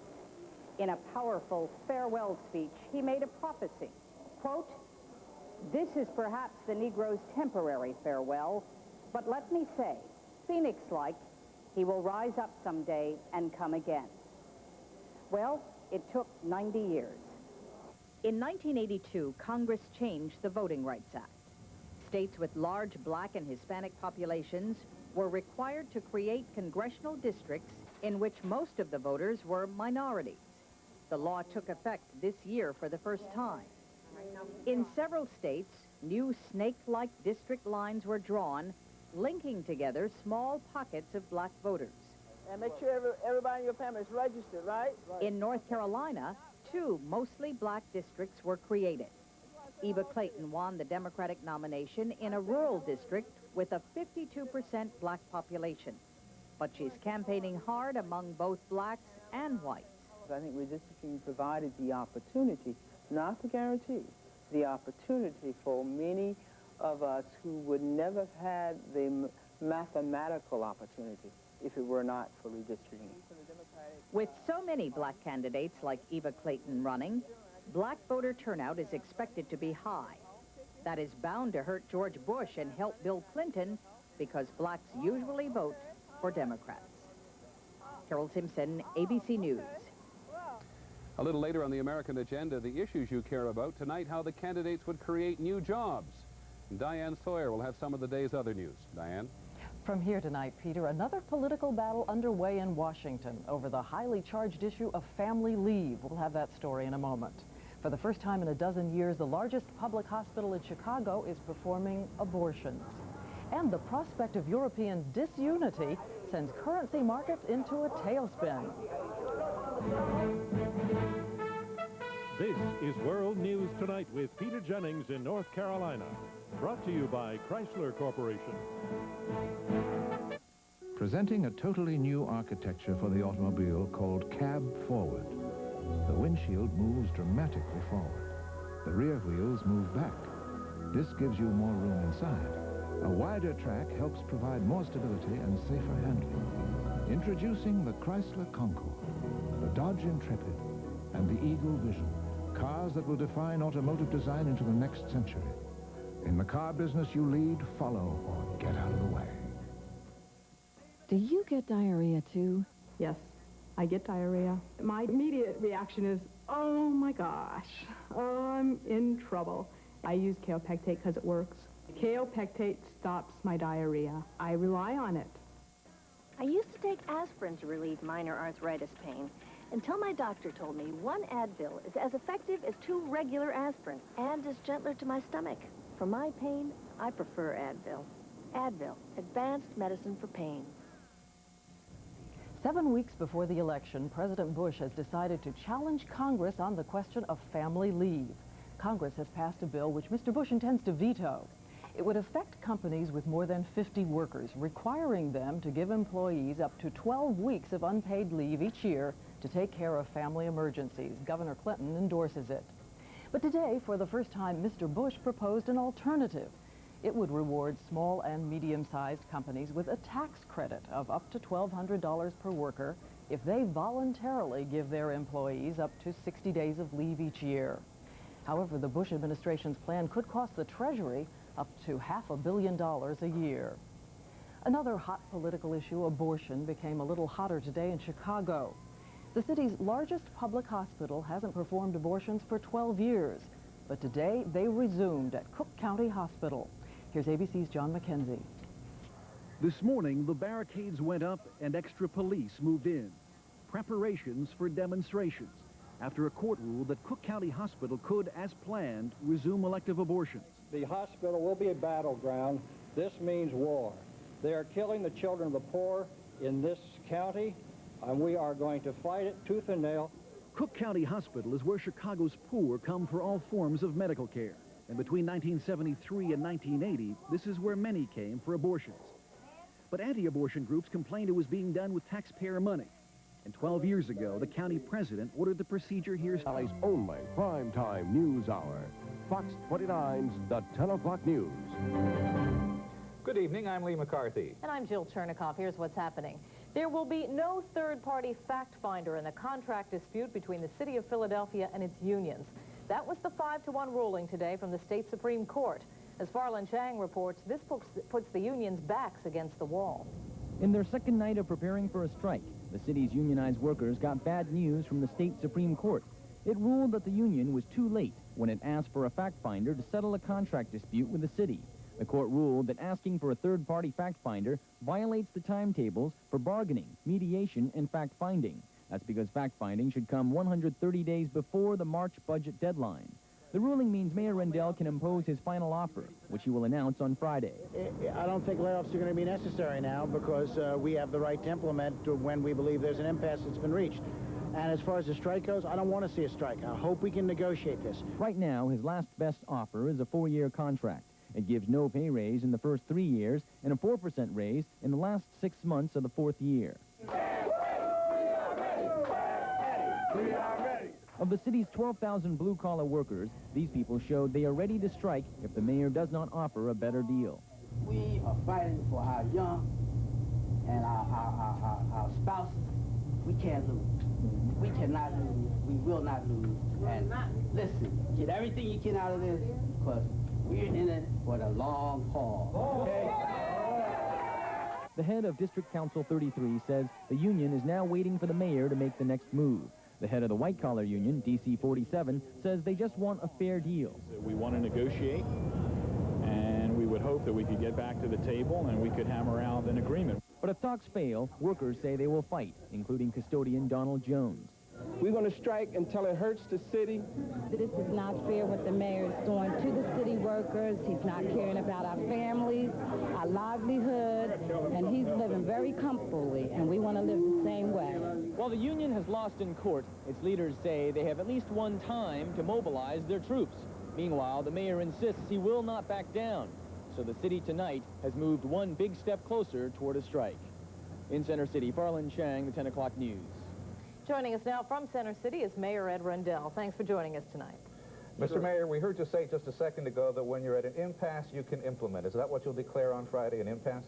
Well, you're going to have to wait and see till Friday, Lee, but let me make one thing clear. I think the city workers won tonight because by the decision of the court, we are not going to have to lay off somewhere close to 2,000 workers, and I think that's important. What the city workers have to do right now, Lee, is to get real. The union leaders have to get real. This is an economy where everybody's getting hit. People are getting laid off by the thousands. People are taking concessions, salary rollbacks, all of those things. We are trying to negotiate a fair contract with the city workers, and I think what I have to say on Friday will be further evidence of that. But they have to understand, this city doesn't have any money. If we had money, I would be happy to share it with our municipal workers. But we don't have any money. Nothing they say, nothing I say, nothing you say, Lee, can change that. So that's the fact. If they want to negotiate in that context, with that understanding, we will hammer out a fair agreement. I guarantee you that. But if not, let me say this. No threat of a strike, no threat of violence, as they have alluded to, no threat that this is going to be another L.A. None of that is going to move me one bit. My job is to straighten out this city's financial future. I said what I would do during the campaign, and I am resolute I'm going to do it. But I hope we can reach a contract agreement. Mr. Mayor, will you call the union back to the bargaining table before Friday? No, it is not my intention. My announcement on Friday, I hope, will spur the first steps to making a contract reality. Mr. Mayor, you mentioned allusions to violence. Have you made preparations for that? Sure. You know, we've had a contingency plan in place since April, and I hope there isn't violence if there is a strike, and again, I hope there's not a strike.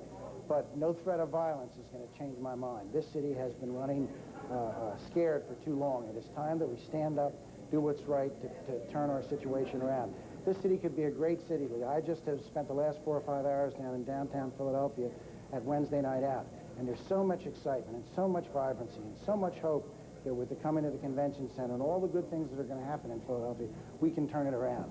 And we can, unless we rob our future, our economic hopes, by continuing in the state we're in now, by having a huge deficit that is killing this city. I'm going to change that once and for all. Okay, thanks for joining us tonight, Mayor Rendell. Go back and enjoy the theater, Mr. Mayor. Thank you. See you later. Bye-bye, Jill. In other news, a new book by former Mayor Wilson Goode reveals that he did not go to the site of the MOVE confrontation in 1985 because he feared assassination by members of the Philadelphia Police Department. Goode says 3 reliable sources came to his home the night before the siege with a warning. Mr. Mayor, don't go out there to that scene because we have information that some renegade police officers will assassinate you. The story is retold in Goode's autobiography, but the identities of the 3 sources are not revealed. Goode says he agreed to protect them. The chairman of the commission that investigated the MOVE incident is skeptical of the story, but he says that if Goode believed it, he should have gone public or to the authorities. If he felt there was some real substance to it, it seems to me he should have spoken with either the U.S. Attorney's Office or brought it to the attention of the FBI, because any kind of allegation that the life of a mayor of a major city is put into jeopardy by members of the department whose responsibility is to protect him clearly is something that should be brought to the attention of proper authorities. The mayor told the MOVE Commission in 1985 that he did not go to the site because he had been warned that an errant police shot could get him. He did not mention a police plot. FOP President John Shaw says the story is ridiculous and designed to sell the book. A section of the Schuylkill Expressway in South Philadelphia was closed late this afternoon after a cloud of butane gas was released into the air. Fire officials were called to the Arco refinery when it was discovered that the butane was leaking from one of the tanks at Arco. No word on how the leak occurred, But officials say a relief valve on the tank was not operating properly. No injuries or evacuations were reported. Doctors may have discovered a major breakthrough in cancer treatment. Doctors at Cooper Medical Center in Camden say the treatment is highly experimental, but it's also been very successful for patients with terminal cancer of the liver and pancreas. Tracy Matisak reports. Okay, right now we're just taking names and numbers, and then we'll call you back. Cancer patients around the country are calling Cooper Medical Center in Camden. They all want to know if they're eligible for a revolutionary new treatment. This is a tumor at the beginning of therapy, and here's the arteriogram showing this is the blood vessels feeding this thing, and you see it's going at the bottom. The treatment helps kill tumors for patients with cancer of the liver or pancreas. It's said to be more accurate than the traditional method of attacking a tumor with chemotherapy through a blood vessel. This new treatment uses a needle to inject what doctors call a biological glue of sorts directly into the tumor with high doses of radiation. Its advantage are it can kill the tumors without hurting a lot of surrounding tissues, but it's where you hit it, you'll kill. Every year, close to 50,000 Americans will be diagnosed with cancer of the liver or pancreas.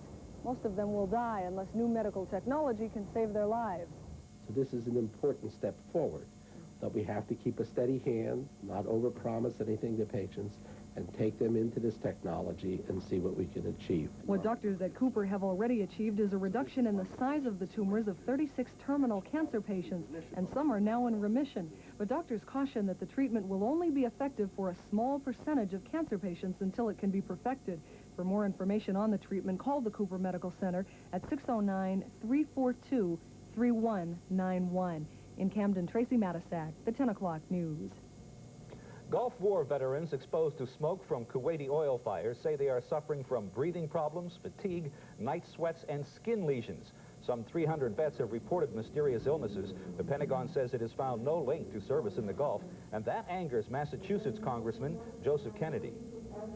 There's something, I'm tempted to say you just don't get it. The fact is that what you're saying to people that have had very real illnesses, you're saying, hey, listen, this stuff is all in your head. It's because you couldn't handle the stress.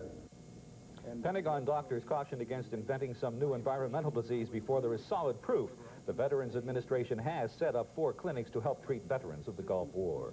Coming up, one of New Jersey's most colorful politicians is dead. We continue our voter's guide tonight, a look at where the presidential candidates stand on crime, and experiencing Philadelphia after dark, a report on Make It at Night. The 10 o'clock news is brought to you in part by MCI. College, a time of independence, a time to mature. You've done everything to prepare them. You owe it to yourself to share in their experience. Give them an MCI personal 800 number so they can call home toll-free and let you know how they're doing. No more searching for loose change or calling collect. To sign up, just call this number. You see, we at MCI haven't forgotten, as much as they seem to be maturing. Mommy, I miss you. They're still your babies. For all of you with the courage to go it alone, to put your future on the line and your name on the door, there's the corporate card from American Express. Use it for all your business expenses. We'll organize them by category and even provide records of charges. It's a great way for any company to get a handle on costs. Call 1-800-SUCCESS. The corporate card to your success. Bogey's off your way. What's he doing? I think he's trying to pass. DHL, faster to more of the world. Right now at Roy Rogers, buy 1 bacon cheeseburger and get a second one free. Or we'll give you a coupon so you can come back with a free bacon cheeseburger later. Just hold on to that coupon.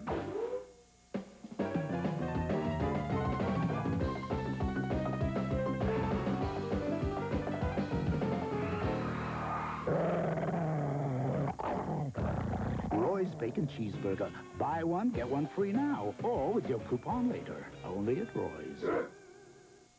1992 is Cadillac's year.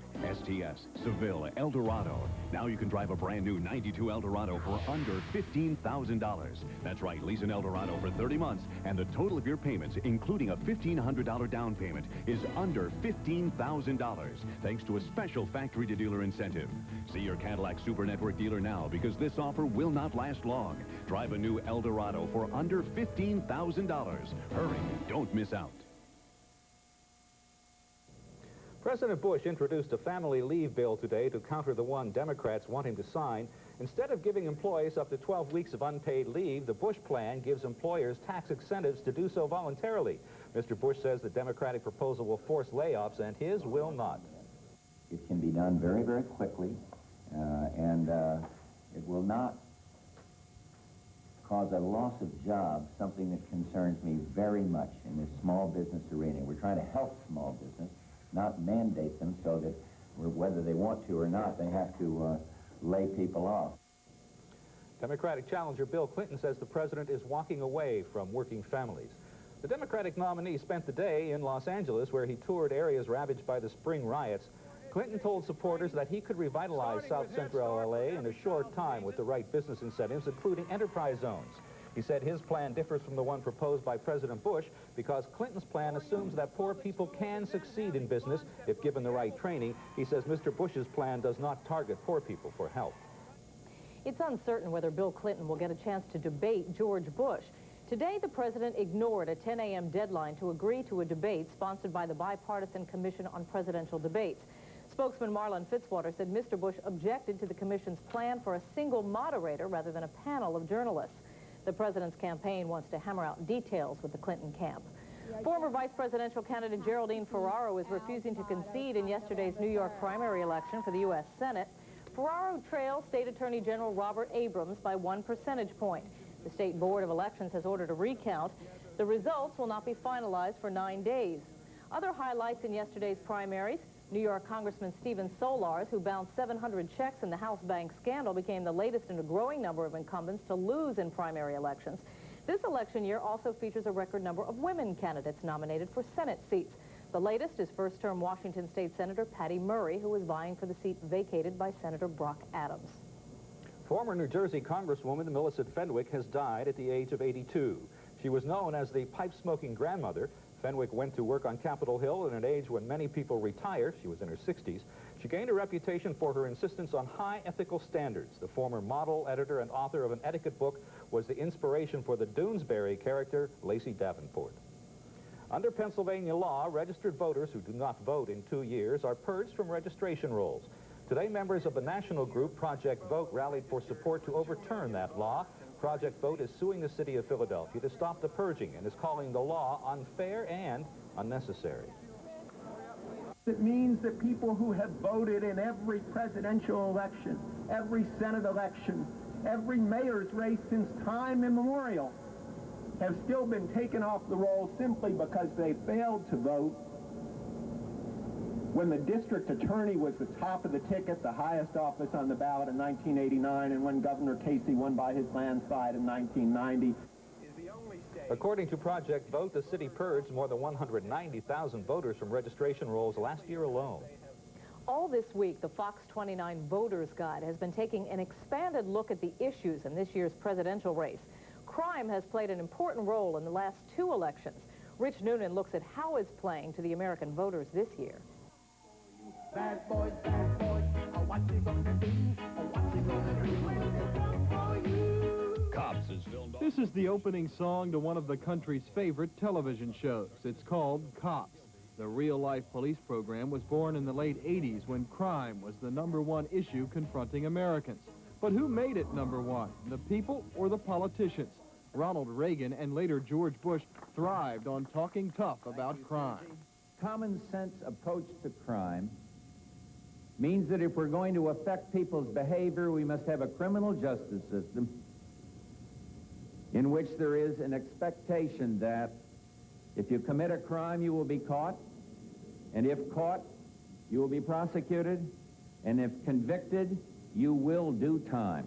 In 1988, then Vice President Bush crushed Michael Dukakis by telling America that Dukakis is soft on crime. He used Willie Horton and this ad. As Governor, Michael Dukakis vetoed mandatory sentences for drug dealers.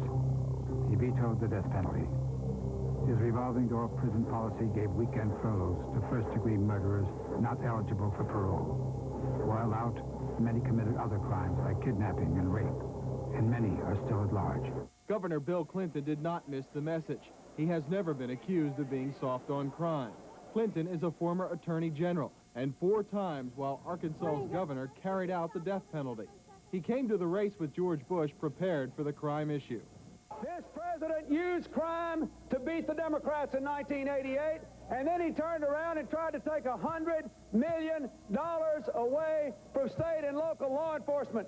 I've got a plan to cut federal employment by 100,000 and put another 100,000 police officers on the street, keeping the streets safer. Here is the Clinton plan. Lay off unneeded federal workers, create an additional police corps offering military veterans and active duty military police jobs. Expand federal crime assistance by helping local departments implement community policing, providing drug treatment on demand, and promoting drug education in schools. Clinton wants to keep the guns out of the hands of criminals. He supports the Brady bill, which calls for a national waiting period on handgun purchases. President Bush does not. Clinton wants to ban assault weapons that have no hunting value. He wants to empower public housing residents by helping them form organizations against criminals. Clinton's plan calls for taking back our schools by providing federal funds for things like metal detectors and security at schoolhouse doors. And he talks about getting tough on white-collar crime. And here's President Bush's plan. He's proposing to spend $500 million for the federal weed and seed program. The money is given to local communities to establish their own crime prevention programs. Mr. Bush came to West Kensington earlier this year, where a federal weed and seed program is in place. The president plans to hire 2,000 FBI agents. They would work with local law enforcement on catching violent criminals. Mr. Bush will use the Bureau of Alcohol, Tobacco, and Firearms to battle violent gangs. The Bush plan calls for $100 million for a new FBI fingerprinting system that should make catching criminals easier all over the nation. $2.2 billion will be earmarked for more prison space. That's more than 7,000 new federal cells over the next 5 years. And $2.3 billion will be sent to drug and alcohol programs. The Bush plan, like the Clinton plan, is subject to congressional approval. Neither plan is getting high marks from criminologists who suggest more progressive ways of fighting crime are needed. And both candidates sound a lot alike, playing to the crowd. Unfortunately, we don't have much variation in the policies of either candidate on crime. They're very restricted by the expectations of the public, which at the moment is very much a get tough on crime. It is almost certain that crime will not be a deciding issue in this campaign. It has been pushed aside by the economy. But no one would be surprised to see one or both candidates unveil some political advertising featuring crime between now and Election Day. After all, George Bush won the presidency on the crime issue, and Bill Clinton saw the last Democrat to run against Bush partially destroyed by it. At police headquarters, Rich Noonan, the 10 o'clock news. Coming up, more help is coming to hurricane victims in Hawaii. And Consumer Reports looks at the safety of genetically altered food.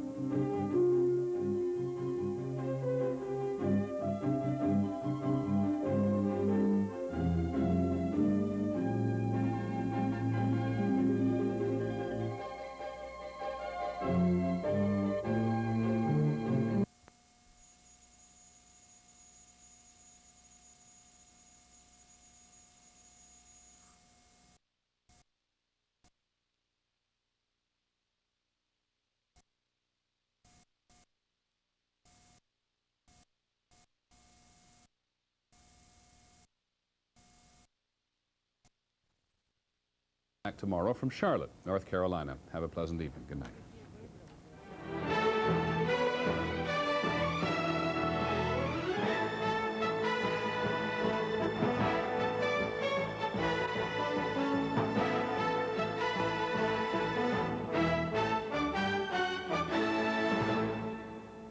This has been a presentation of ABC News. More Americans get their news from ABC News than from any other source. Tonight, a father, a son, a second chance. What do you say we take a different road together for a while? Robert Urich stars in the sneak preview of Crossroads. Then, Are you ready to rock? Dan Marino and the Miami Dolphins.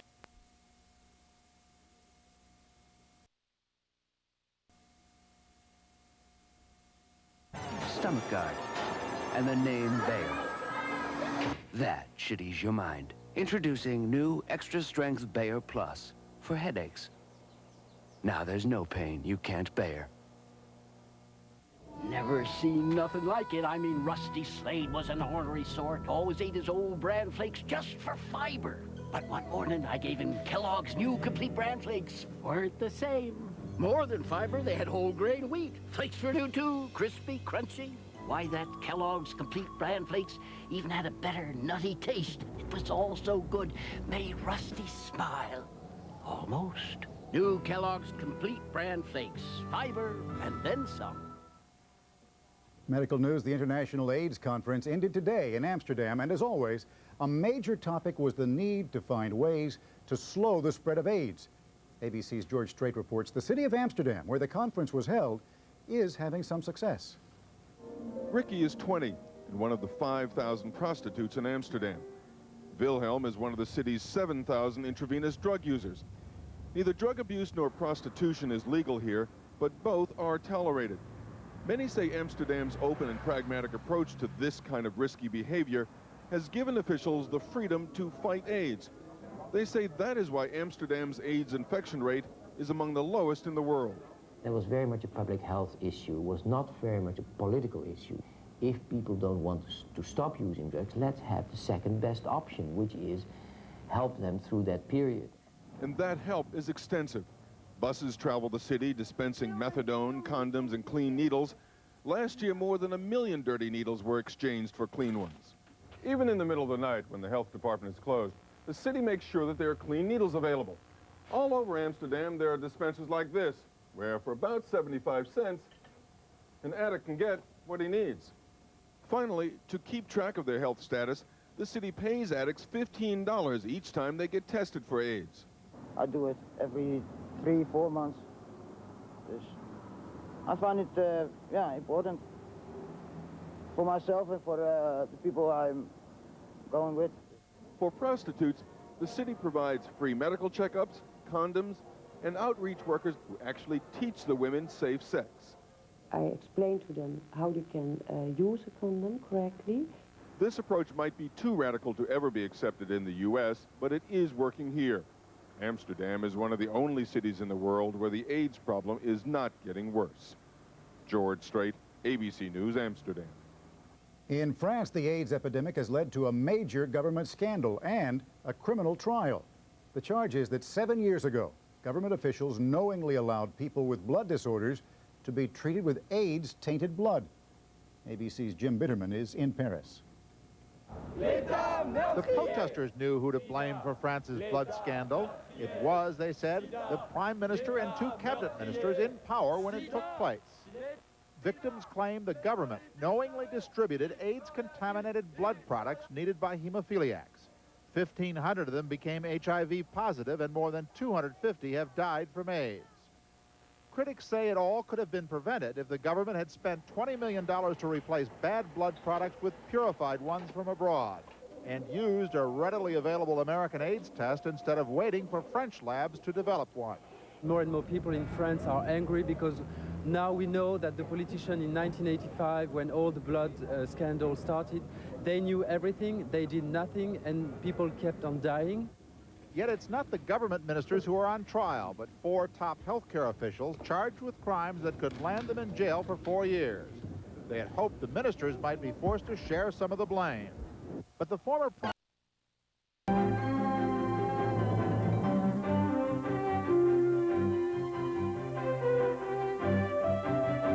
And now, the Delaware Valley's only primetime news hour. Fox 29's The 10 O'Clock News. Good evening, everyone. Lee McCarthy has the night off. I'm Jacqueline Bolden. And I'm Jill Chernikoff. Here's what's happening. Iraq's ambassador to the UN is expected to have a positive message for the United Nations tomorrow. That could end the standoff between the U.S. and Iraq over access by inspectors to a Baghdad ministry. President Bush, who will meet with top advisors tomorrow, says all possible solutions will be discussed. Tom Hendrick has President details. Bush canceled a planned Kenny Bunkport vacation, instead calling his national security advisors to Camp David tomorrow. The meeting is being called urgent, and at the top of the agenda will be whether to issue some kind of ultimatum to Iraqi President Saddam Hussein. No time frame here. We just want to be sure we have every opportunity that's available to the United States on the table.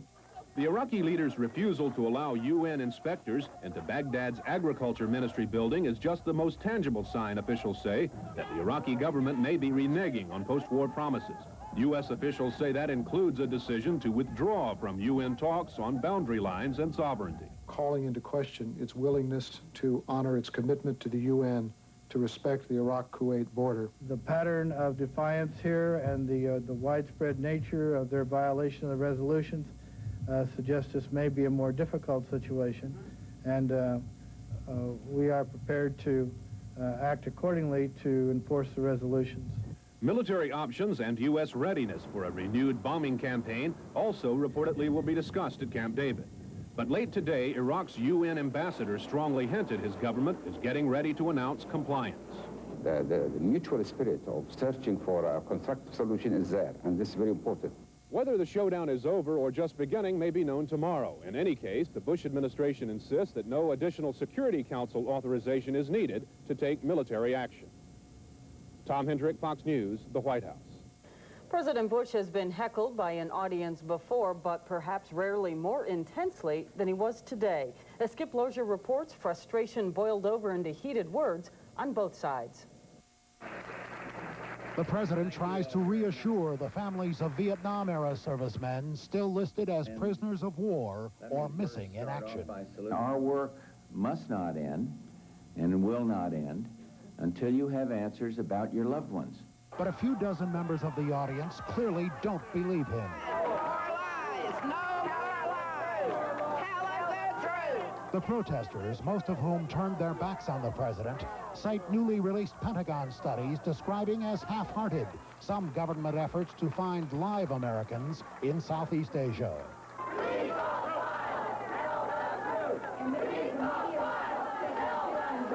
While the disruption continued, the president engaged in what appeared to be a heated discussion with the relative of an Air Force pilot missing in action.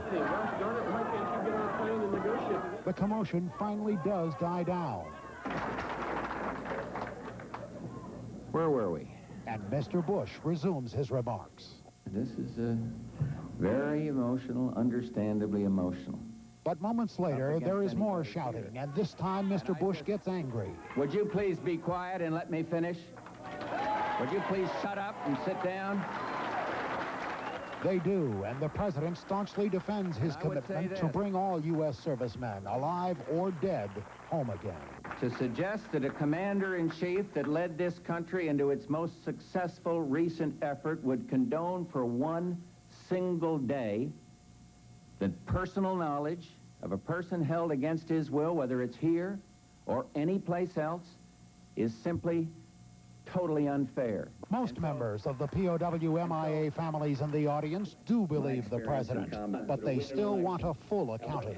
Skip Lozier, Washington.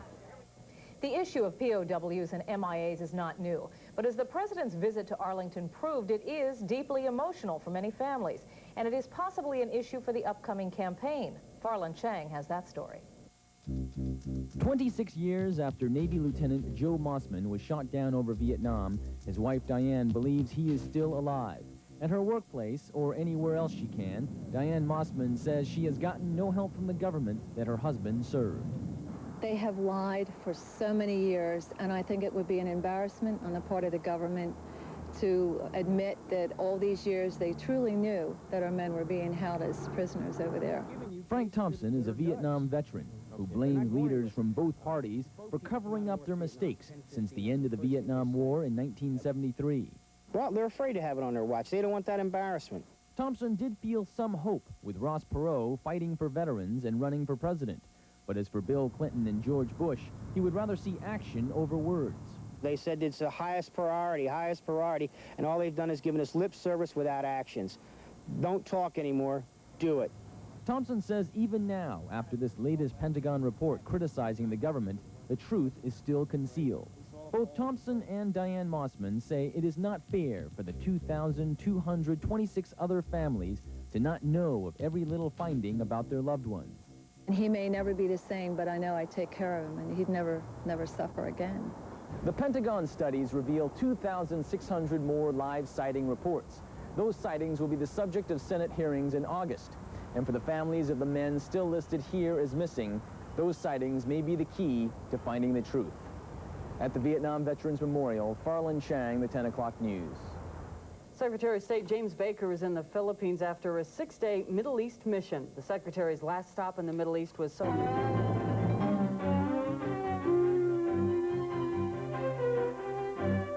And now, the Delaware Valley's only primetime newscast. Fox 29's The 10 O'Clock News. Good evening, everyone. I'm Jacqueline Bolden. Here's what's happening. Talks ended at the United Nations today with no resolution on Iraq and little indication that there had even been any progress. While at Camp David, President Bush met with his top advisors to discuss Iraq's defiance of the UN agreement, which ended the Gulf War. Jill Doherty reports. President Bush huddled for 2 hours at Camp David with key national security aides, his press secretary at meeting's end, issuing a statement warning all options are open. Saddam Hussein, it said, has demonstrated a broad pattern of defiance and non-compliance with UN requirements. The president considered the full range of options for enforcing full compliance with the resolutions. No options have been ruled out.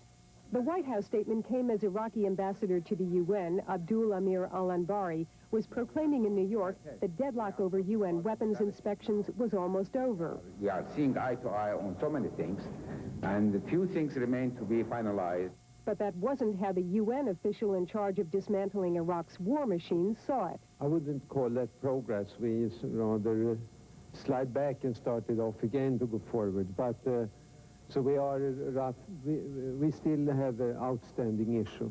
The U.S. is making the case that Iraq's intransigence goes beyond its unwillingness to open the agricultural ministry to UN weapons inspectors. And so far, that message is garnering the president bipartisan support. It is my view we have to be prepared for some type punitive action. I hope that it will not be required, but we're getting very near to the point where it has to be seriously considered. The president has the authority to go forward and, if necessary, together with our allies, use military force.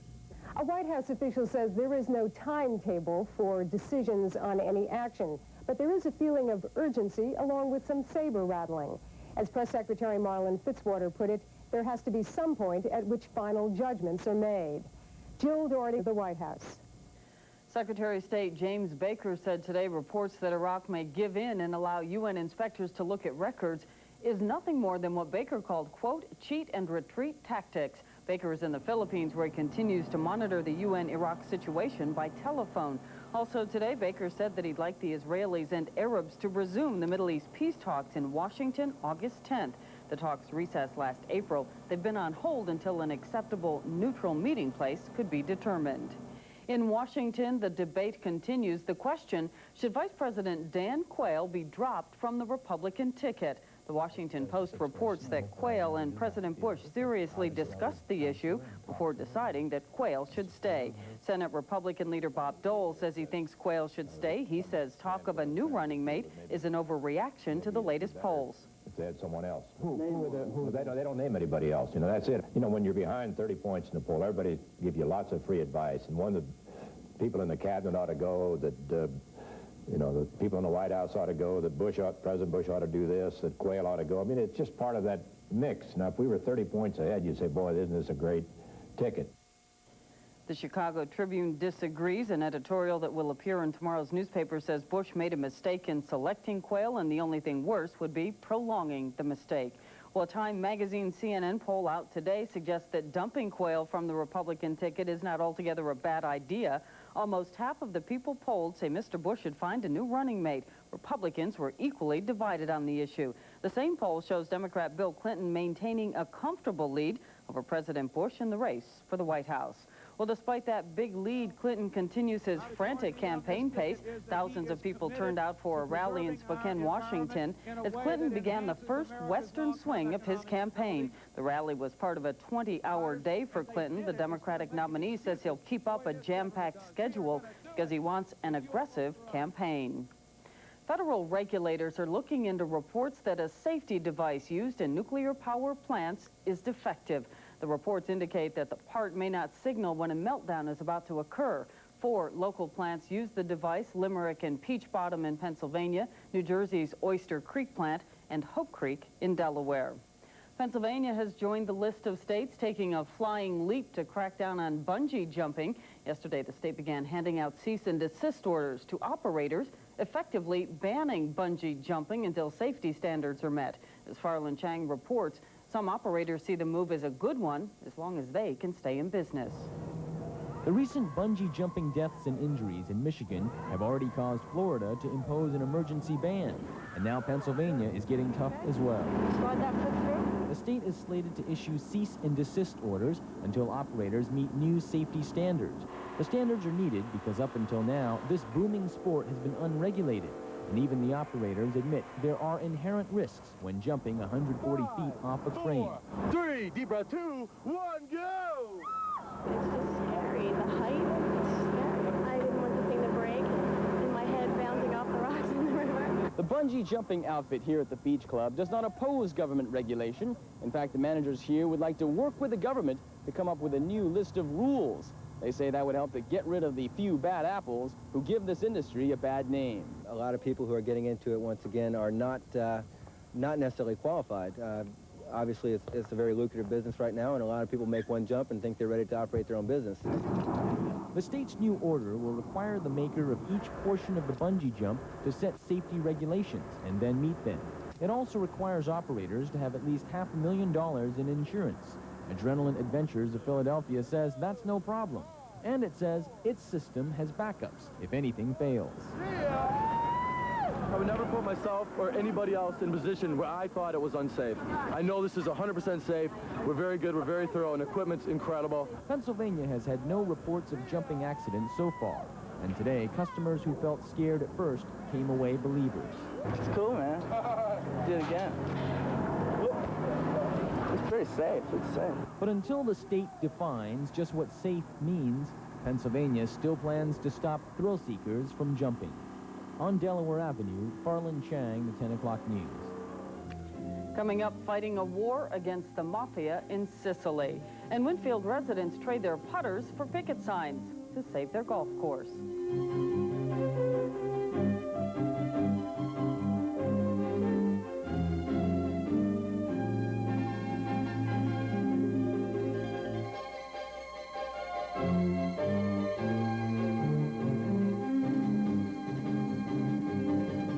The 10 o'clock news is brought to you in part by LensCrafters. My glasses are always too tight or too loose. Why can't they ever keep their fit? You don't have to put up with glasses that don't fit anymore, because now LensCrafters has so many new ways to make glasses more comfortable. Now LensCrafters brings you better fit for greater comfort. LensCrafters glasses fit your snug points with features like new snug fit hinges that hug your head and won't lose their gentle hold. Now that's what I call a great fit, and they'll stay put. LensCrafters, better fit for greater comfort in about an hour. Is it on? Today, Wendy's is happy to announce a great low price on a new old-fashioned single combo. It's a quarter a pound of fresh beef, hot off the grill, made just the way you want it. Plus, baby fries that are really big, and you get your favorite 20-ounce drink. Now, that's what I call a real meal. What's more, you save a bundle. Try Wendy's old-fashioned single combo, just $2.99 for a limited time. Was it something I said? Our seal of confidence. Our commitment to you. Love a Toyota. Love Liberty Toyota. Love a new Toyota enough and save up to $3,300 on a new Toyota Corolla Deluxe. Love the Giant Liberty Toyota Auto Complex. Save $2,800 and love a new four-wheel drive pickup. Save $1,700 and love a new two-wheel drive. Love low prices, big savings. Love a new Toyota from the Giant Liberty Toyota Auto Complex. Hurry, this offer ends soon at the Giant Liberty Toyota Auto Complex, Route 130 and Jerome Street in Burlington, New Jersey. I needed a change of scenery, so I left Wall Street for 2 years and got a job in Africa with the Peace Corps. We've started a development program for local businessmen. You won't find them on the exchange, but we have our share of success stories. Helping Jomo get a loan to motorize his fishing boat has tripled his catch and meant more food and jobs for everyone. It's proved to me that investing in good people provides great dividends. Peace Corps, the toughest job you'll ever love. 5 children died as fire raced through a house in Pittsburgh early this morning. Authorities say the flames trapped the children on the upper floors of the house. Some of them panicked and hid in a closet. The victims ranged in age from 4 weeks to 7 years. Firefighters in Utah are having a tough time with an intense blaze at a chemical plant. The incredible heat generated by the fire has made it difficult just to get close to the blaze. The fire broke out yesterday, one day after a chemical spill at the plant. It's not known if the spill and the fire are related. Developers who want to turn the rolling fairways of a private golf course into the bustling stores of a shopping mall have landed in the rough. Residents are opposing the project, saying even if the sale of the land goes through, they'll fight it in City Hall. Rich Maneri reports. Picture this, the 82-acre Bala Golf Club leveled to make way for a shopping mall. These people can't. They're protesting a developer's effort to buy the club from shareholders for about $10 million. Sarah Bogdanoff isn't selling. I have been a member of this club for 22 years.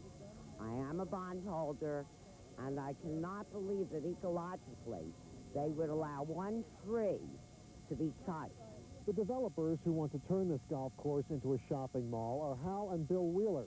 They would not talk to us on camera, but said when the time comes, they will sit down with residents and address their concerns. The Wheelers will also have to answer charges made by some that their track record in Philadelphia is marked with broken promises. We were betrayed. Lucinda Dunkalf said the Wheelers promised no fast food restaurants in their development on City Line Avenue. Had his construction company, does all the construction on his deals, buy the next door property, put in a Taco Bell, Boston Chicken, and a meat market. Bill Wheeler told me by telephone that though his construction company did build the restaurants, he did not develop the property and did not break any promises. Not illegal, but certainly deceptive. City Councilman Michael Nutter. Proposed developer here didn't put it in his building, allowed his construction manager to put it in the building next door. They knew that people didn't want it. They have the same attorneys for both locations, and it's a joke. But no one here will be laughing Thursday if the shareholders at the Bala Golf Club decide to sell. In Winfield, Rich Maneri, the 10 o'clock news.